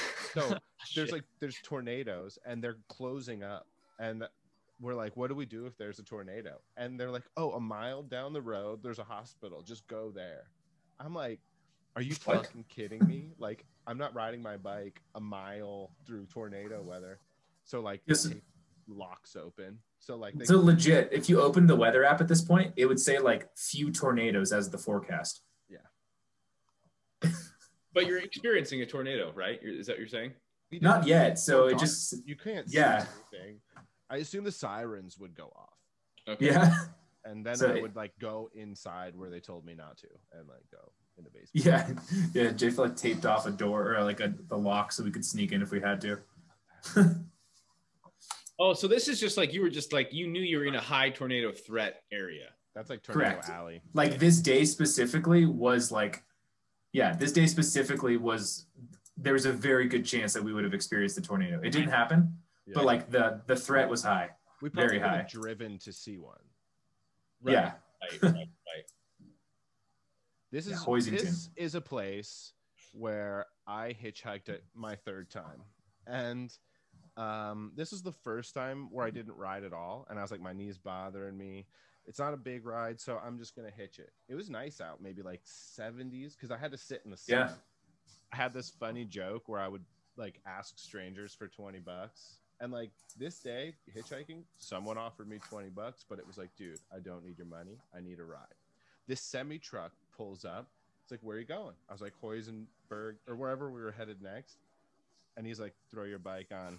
And we get in, and he takes off, and he's like, where are you from? And I was like, I'm from San Francisco. Where are you from? He's like, I'm from here.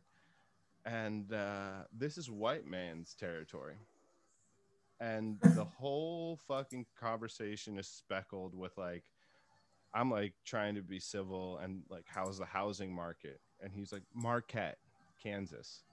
They'll pay you to build a house there. They'll like give you the land, and they're very welcoming to the clan. Like, word for word, this dude's like talking about the clan. So I show up, and he is staying at the same motel we're like camping in the parking lot of. And I'm like terrified. I'm like smoking my vape pen, like, Andy, we're surrounded by white supremacists, and we got to get the fuck out of here. We're like at the bar. Andy's like, dude, we're fine. Yeah, you're freaking out, dude. It's a weird town. It was like this town that was based by Swiss settlers, so it looked like downtown like Zurich or something. It was like Swiss chalets. And that fed into my like paranoia of being like, oh, this like Nordic country, like they just love white power. Like that's it, you know? Yeah. Maybe I was too high. Yeah, maybe. Was that the only like sense of like, was there any other sense of racism that came up on the trip for you guys? No. Pretty welcoming. No, I mean Jeff's white. I'm like pretty white. Dave's super white. Yeah. Well, it doesn't. Well, you're not fully white, Andy. You can. No, but yeah. And the Latinos that we did see. So like, if we went to a Mexican restaurant where like Latinos ran it, like 9 times out of 10, one person would come up and be like, "Are you Mexican, man?" And you'd be like, "Well, like my mom is." And I remember specifically one time I said like Eugenia's maiden name, which I think is like the equivalent of Smith. Yeah, it's just Perez. And this guy's last name was Perez too, and he was like just stoked, like, "Come back, man! Like, it's so good to see you. Like, welcome, man. I hope you enjoyed your food." It was really cool. Yeah. So this is an area where our skateboarding background kind of came into play, which is pretty fun, right? So we pull into Kansas City, and we're back on the Warm Showers website. Our buddy Dima, right? Dima is like, "You got to stay with my homie, like blah blah blah, like he'll let you crash there." We couldn't get a hold of him. Went on this Warm Showers and found out this dude skates. We're like, "Hey man, can I crash at your house? Like we skate too." He's like, fuck yeah, you can crash at my house." So we get there, and like dude just takes us like on a little tour of like Kansas City. He's like kind of lives in like the ghetto of Kansas City, but he's got like a huge house and like super into skating. And he takes us like around and like takes us to the local DIY. And like the DIY, there's crazy, right? It's like, it's huge. And it's like an old court that they completely took over and just started pouring concrete. And this is like halfway through. Now it's totally built out. We told Dima's friend, like, "Oh, we're staying with this guy, Richard Wolf." And the guy's like, "Richard Wolf's a legend in the skate scene." He's a goofball, dude. He was like the most wholesome skate filmer I've ever met, probably. But he's a super prolific filmer. Like he has documentaries and skate videos. If you follow him, you'll see like a lot of pros just like tagging him because he like filmed. I actually have a zine that right here to send him because like he's an artist too, and he'd be mailing stuff. I can't wait. Yeah, he's hit me up a couple times since. Like he's like, "Dude, I'm in Colorado. Like, you want to hang out?" But he always hits me through Instagram. I'm like, "Dude, I don't use it. Like, text me, dude. I'll super down." But he's big on Instagram when, or at least like that's what he's into. When I told him he was doing this art exchange, and I was like, "Yeah, dude, let's do it." He was like, "Hey, I do not remember your name, you know, like so let's mail stuff, but you know." But he still writes. Right. That's pretty cool. Yeah, he's big. Yeah. He's like ridden up. Didn't he ride up Pikes Peak last year and stuff? Yeah, so that kid did a tour from Seattle all the way back to Seattle. He did a full circumnavigation of the entire country, like 10,000 miles. Yeah. Jeez. And then he did Kansas City to Pikes Peak, which is pretty gnarly too. So this is kind of like after that we started what's called the Katy Trail, and the Katy Trail was like probably another one of my most fun, like probably a week, right? Yeah. The Katy Trail is like this trail that connects Kansas City to St. Louis, so the entire state of Missouri. And it's like all gravel. It's an old railroad, and you just ride it like pretty much nonstop for like 300 miles. It's like, good. It's along the Missouri River, so it's this like bluff that's like carved out. So there's these really beautiful cliffs, and there's like so much wildlife and stuff that you wouldn't expect. That one before that Andy had up, that picture was like the first of us camping. The first place he ever saw fireflies. I remember like knocking on the door, like, "Dude, come out of the shower! Like they're fucking here." Yeah, and this is a bald eagle eating a dead possum. It's pretty sweet. Yeah. So we just rode this thing forever. There's hell of bugs on the trail. So gross. So anyway, like we rode this thing. We ended up seeing these like group of dudes, right, that were riding. They do it every year around the same day. I think it's like Labor Day or something. Where they ride the entire Katy Trail as like a group of 3 dudes, and we saw them with like a 30 rack on the back of their bike, right, and like 2 shitty panniers and like just ready to party. And these guys were probably like in their 40s. And we kept seeing them. We'd pass them, then we eat some food, and they'd like catch up or whatever. And they'd never stop riding, but we would just stop and like keep passing them like throughout the day. So we would just start calling them the booze cruise. And they like camped at the same place with us one night. So we started chatting, and they're like, "You guys want some beers? You know, we got this 30 rack. We've been riding around all day." So we drink like warm Coors with them. And then we just like kept the same thing for like 4 days, just keep like leapfrogging these dudes, right? Oh, that's funny. Yeah, and then like the last day, they're like, "Hey, you guys come camp with us. We got like this dope campsite. Like, come stay with us." And like the guy busts out like all these fireball shots and like cigars again, right? And we're like smoking cigars, you drinking fireball with the booze cruisers. And they were like super into it. They were like having a great time. One dude's a mortician, one guy's like, I don't know, business guy, all over the place. So end of the day, right? We're done with the Katy Trail. We roll into a little town just outside St. Louis. And the booze cruisers the day before, they're like, "Where are you staying tonight?" They're like, "Oh, we got a warm showers host." So they like finished it before us somehow, because I think I had a bike mechanical issue, so I got it fixed. They finished before us, and they literally drive to our warm showers host house, because there's only one in the area, so they found it. And they like leave a care package for us at this guy's house. They show up, they're like, "Hey, you guys got these dudes staying here tonight. Like, will you give this to them?" And it's like, dude, it's just like a whole thing of like vodka shots and like power bars. It's super funny. So we were like, and then they started taking these, they always took these photos. We looked at like their Facebook or whatever. Oh shit. That was so funny. I forgot about that, dude. Where they were like taking pictures. There was like one dude here, then one stacked behind, then the third one was behind. All their arms were crossed. So kind of see like a bunch of those like in random places. Mimic them. We tried to, after a while, we're like, we want to be like them. Mad love to the booze cruise. But so we're at a little over 90 minutes right now. I just want to check in with everybody. How we all doing? I'm having a great time. I got nothing else to do, but yeah, I mean, I'm happy to kick it. I just want to make sure everybody's feeling it still.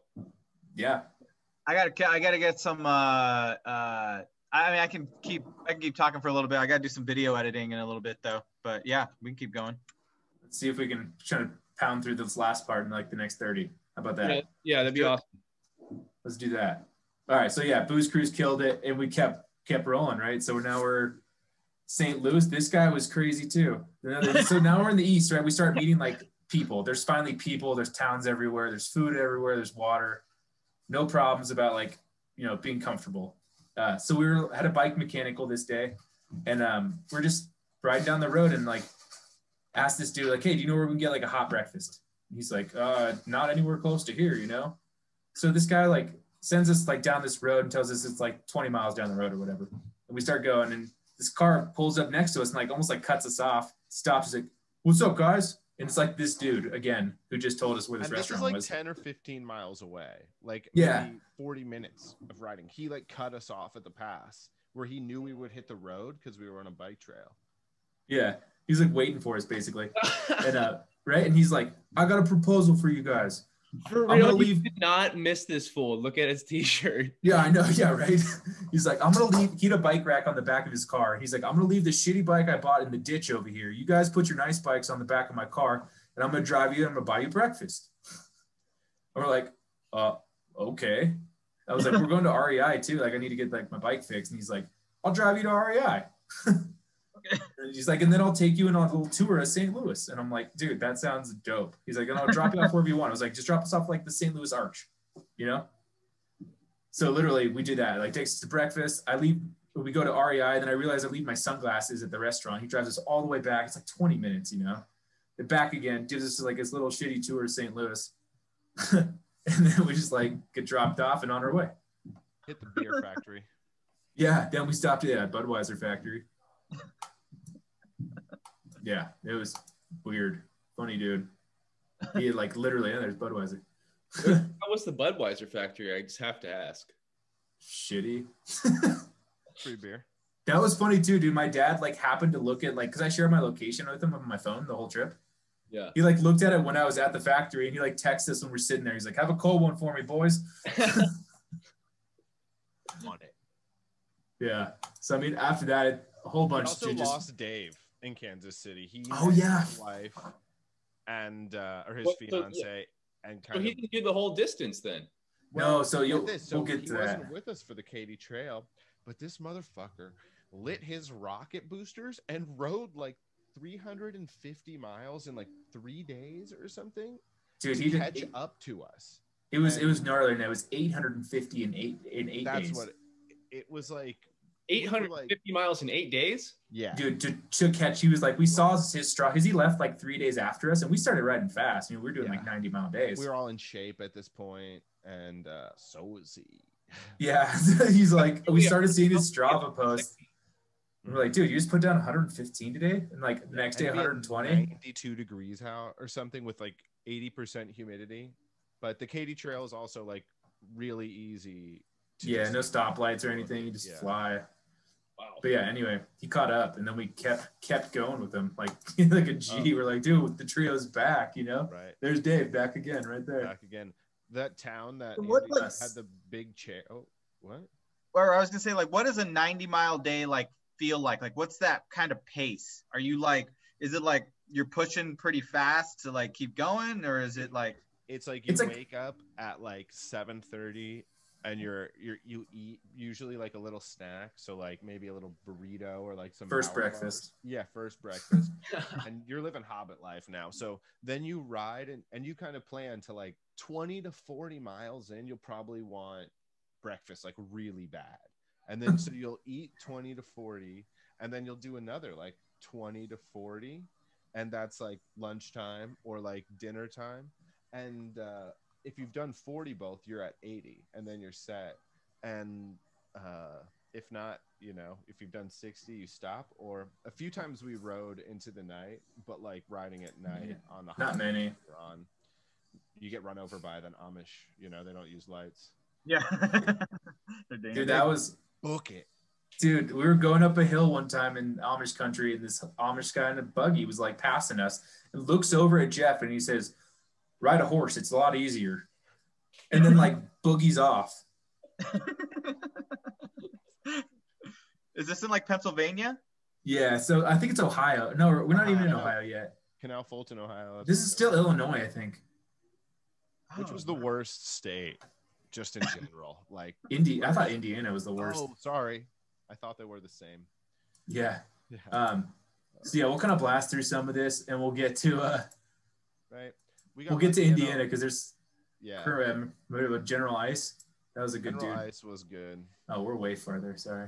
We camped I next don't to even- Niagara at the end there? What is that? Oh yeah, not even at the end yet. Oh. So we're in the middle of Indiana. We started booking it, right? So we do Indiana in 2 days. It's not that big of a state, but so we do like a 90-mile day and camp just outside Indianapolis at this like, it's like a pond that they stock for fishing, and you can like pay to fish bass there or something, or catfish. And then also there's camping. And so we're camped next to this like pretty weird dude, like pretty heavy like camp setup. Car camp, like an easy up, like chairs, you know, like looks like the car's just stuffed full of shit. He's living He out of comes- his car.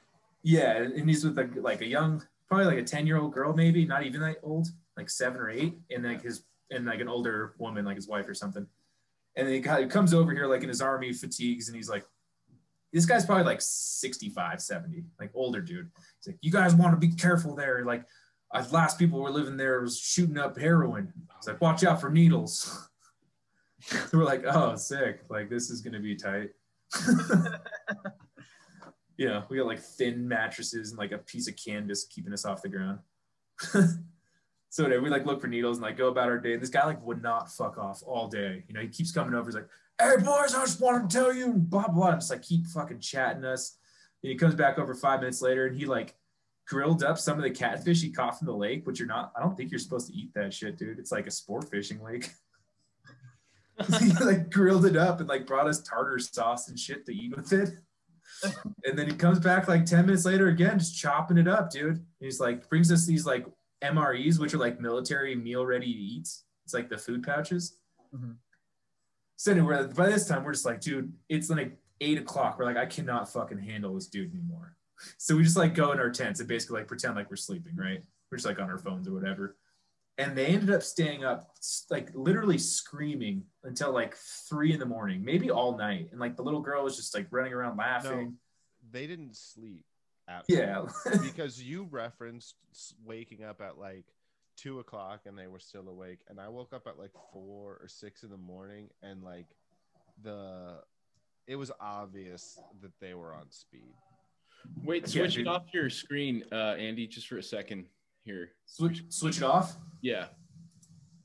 Take stop share. Yeah. That better? Well, I'm just concerned that we just recorded the whole thing with just like your Instagram up without it like kicking it back to us as we're talking. But I don't know. I mean, either way. I guess we'll see.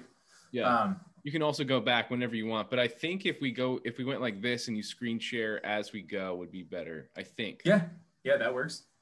All right. So where else do we get? So now at this point we're generalized. Do we just keep cruising across the Midwest, get through Ohio, speed, and we're getting into Niagara Falls or something, maybe. Yeah. So I mean, by Ohio, we were straight up riding like 80 miles a day, no problem, to the point where we did like 3 in a row, and then it's like, oh, well, maybe we'll go for 100, and that was one of our biggest days. Into Columbus. Yeah, it was 120 miles, where like some dude just like saw us on the bike path at the end, bought us a bunch of beers at a brewery, and then we stayed at Andy's co-worker's family friend's apartment, and he lets us in. He's never met us, and he says like, I've toured bicycles before, I understand how it is, I'm gonna go stay with my sister, you can stay here for 2 days, and just leaves us in his apartment. Dude, he's like, how long do you want to stay? We're like, I don't know, man, like 2 days would be great. He's like, cool, sleep in my bed, bro, like you sleep on the couch, like, well, I'm just gonna get out of your hair, I'm gonna take you to dinner, buy you dinner, then I'm out of your hair for 2 days. Right. It's your spot. And we're like, damn, like that is so nice. Mm-hmm. And then from there, like up to Erie, Pennsylvania, right? We wanted to see the lake real bad, where we stayed with this woman who had like a big refugee community. So there was like kids from like 5 different countries playing in her driveway as she like gives us some homemade ground cherry jam on toast. And another really amazing, that was a Warm Showers host that we like were blessed to come in contact with. Yeah, I'll share this one now so you can see it again. Warm Showers needs a better name. Like, I'm sorry, it's just like it's terrible. Yeah. It sounds like it's for people that are like worse off than us. Oh yeah, I forgot my passport too. So Allie like mailed us this care package with my passport to some random bike shop in like Erie, Pennsylvania. Oh yeah, the whole bunch of like goodies. So we could go to Canada. Yeah, it's got my passport. So yeah, this is like all those kids playing this lady's house. Right. Sweet. The beautiful, I don't know, really interesting lady. Let us camp on their lawn. She had gotten robbed a few times, so like instead of like moving or anything, she's like, I'm gonna plant a bunch of cactus under my windows. And it worked. They like stopped. So yeah, then we're starting. Yeah, we keep going, right? From Erie, we got on the Erie fucking Canal, which I was stoked on because that was like the road to Albany.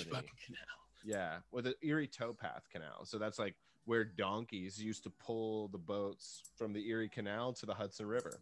So it's like another bike path that just like goes. And that's also where we lost Dave again. Oh, dude, Dave got rear-ended there by a car. Dude, Canada, they're not as nice as they seem. As you can see, right off the bat, he got How do you rear-end a biker? I know, dude. Yeah, it wasn't hard at all, but he was pissed. But that was just the start for the night because we rolled up to the campsite and we're riding to our spot. And like these Canadians, these like nasty, maybe not all of them are, but the dog like just attacked Dave, like knocked him off his bike. It was pretty, it was like, sweet Dave, dude, can't catch a break today, dude. Yeah, Dave had a rough one. He had a rough day.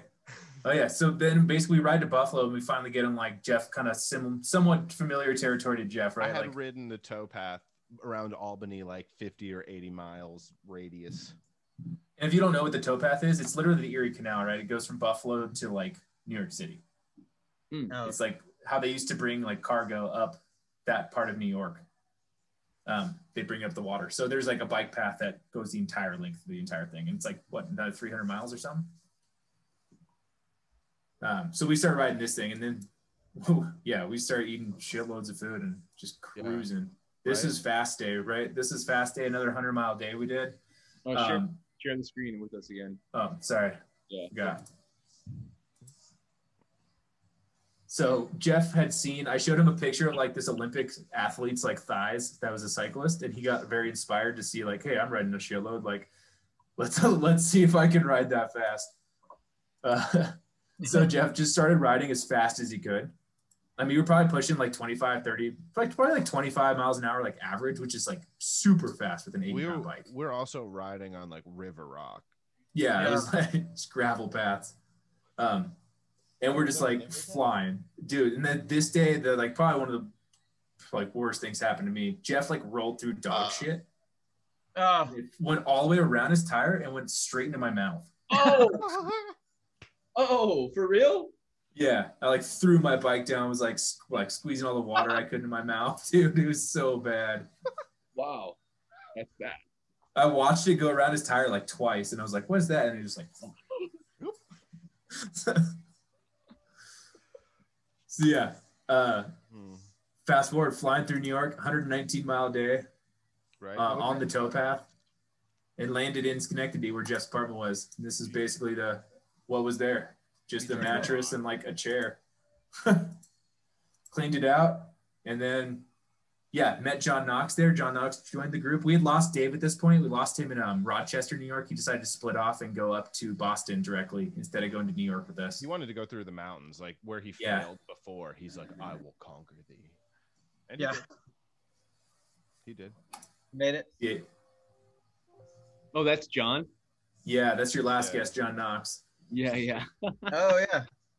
Yep, passed out on the floor with this genius, his future Oculus. No. It's just literally, he was too tired, so he put a plastic bag over his face and put the handles on his ears like glasses. Some at the bar right there, they have $2 pints, and a guy bought us 5 rounds the night before, so we got shitty. And then it was down to New York City, and I wanted to stop at Omega, and we like stopped and saw a bunch of friends. I was looking for love the whole time and had a Tinder date at Omega who was way more into Andy, but she brought some booze. She was actually really cool. She was another bike tourist.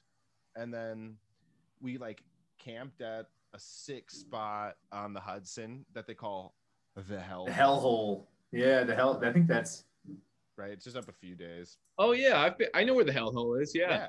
It's a great spot. So we camped like right at the top there in Broken Glass. And John, who is like also makes bags, he's got a company called like Bermuda SF, and he had made his own hammock that he was testing, and it failed, and he fell on the ground in the middle of the night. But that's how you learn, Yeah. And that's a Storm King. This is the Hellhole right here. Yeah. You can like go under the waterfall and shit. It's pretty magic.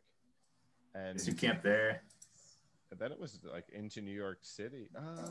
Yeah, New York City, right? John swinging on some vines. And I got way lost from them on that day. Into New York, I like lost. Sorry. I like my phone was dead and shit. And they went like into New York City because I thought I already gone, but I asked a stranger for directions, which is just a bad idea. But this is that pose we were talking about from the booze cruise. There's always like a dude here, there, and there. Yeah. So we just started like mimicking us. What is it like to ride into New York? Is it like because I feel like driving in there, you have to take some like really shitty like tunnel or something, right? So can you just ride along the same thing? What bridge was that? Yeah, this is a bridge coming from it was I don't know New York at all. Is that Queens? That's not Queens. We're in North. We're coming from that's north. like Can you Oh, zoom? North That's probably Jersey. Harlem, We went to right? Jersey first, so we went Yeah. into Jersey and then around. We're like the George worst Washington? hipsters of all time right here. Yeah, and then you start to get in New York City, and it's fucking crazy. You know, Yeah. you're just like riding across the Brooklyn Bridge. And John lives at like a really like it's an underground venue and like commune artist space. So just showing up, people are like smoking spliffs out front already, cracking beers, and it was almost like, oh, you guys just rode across the country, like that's cool, but like everyone here is hella cool, you know? Like, No one cares. A guy comes up out of the basement wearing, he's got these bleach cornrows. He's wearing a leopard like jacket with his chest out and tight white pants. And he looks over at us with like, and we're sitting with John who lives there. And he's like, who are you? And John's like, I'm John. Who are you? And it's like, John fucking lives here. Who is this guy? It was a really great spot to crash into. So yeah, we ended up spending 3 nights in New York City, and then we dipped off and headed up the coast. Stayed at this guy Dick Hump's house, who had moved. Dick Hump, who moved his house into his favorite place in the world. He said he literally like took a house part by part and moved it. There's 2 lighthouses in his backyard. His name is Dick Hump. Yep. Dick Richard Hump. So this is his backyard. We got to get him on the show. I know, right? Yeah. This is his backyard. Houses. That's pretty special. You had a hot outdoor shower. You could shower and like just stare at the bay. Right. That fucking looks nice. Dude, it was sick. This in New York or Mass here? Connecticut. Or Connecticut. Okay. Yeah. Yeah, they kept flying up, dude. Then made it to the brewery we were trying to make it to the whole time. The Right. Treehouse Brewery. Andy, what the fuck? Why you want to take us like 80 miles out of the way in the? It's like the more mountainous part of Massachusetts. It's not the Berkshires, but it's like it's beautiful. Whatever. But then you have the beer, and like half the beer in, you got a sweet buzz. You're like, this is why we did this. Yeah. Yeah. Then we finally made it to Boston, 2 days later. Made it to Boston, end of the trip. Ended up doing 4,769 miles in 86 days. Damn. Wow. And hung out there with my sister-in-law, Sarah, for 2 or 3 days. And then I took the train back and Jeff stayed, right?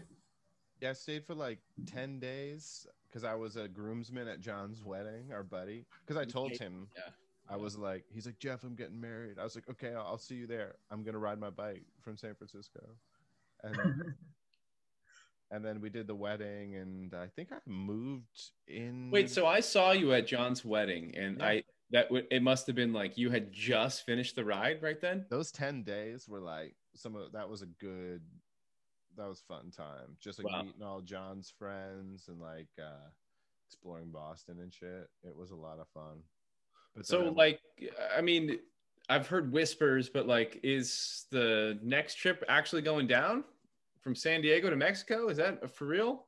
Right now, the plan is on. I mean, I guess we're waiting on Jeff to buy his plane ticket. As long as the man doesn't shut us down. I was going to say, does the virus impact this at all? No. I mean, honestly, the virus, like, there's 23,000 confirmed cases in all of Baja. Oh, that's chill. That's like nothing. There's so much better to be there than it is to be here. There's like 250,000 in Colorado. It's distant. We're not like we're not hanging out with people, unless so we're just like petri dishes spreading it. But I just got tested. Here in Massachusetts for free, you can get tested and you'll get your results in like 12 hours. Yeah.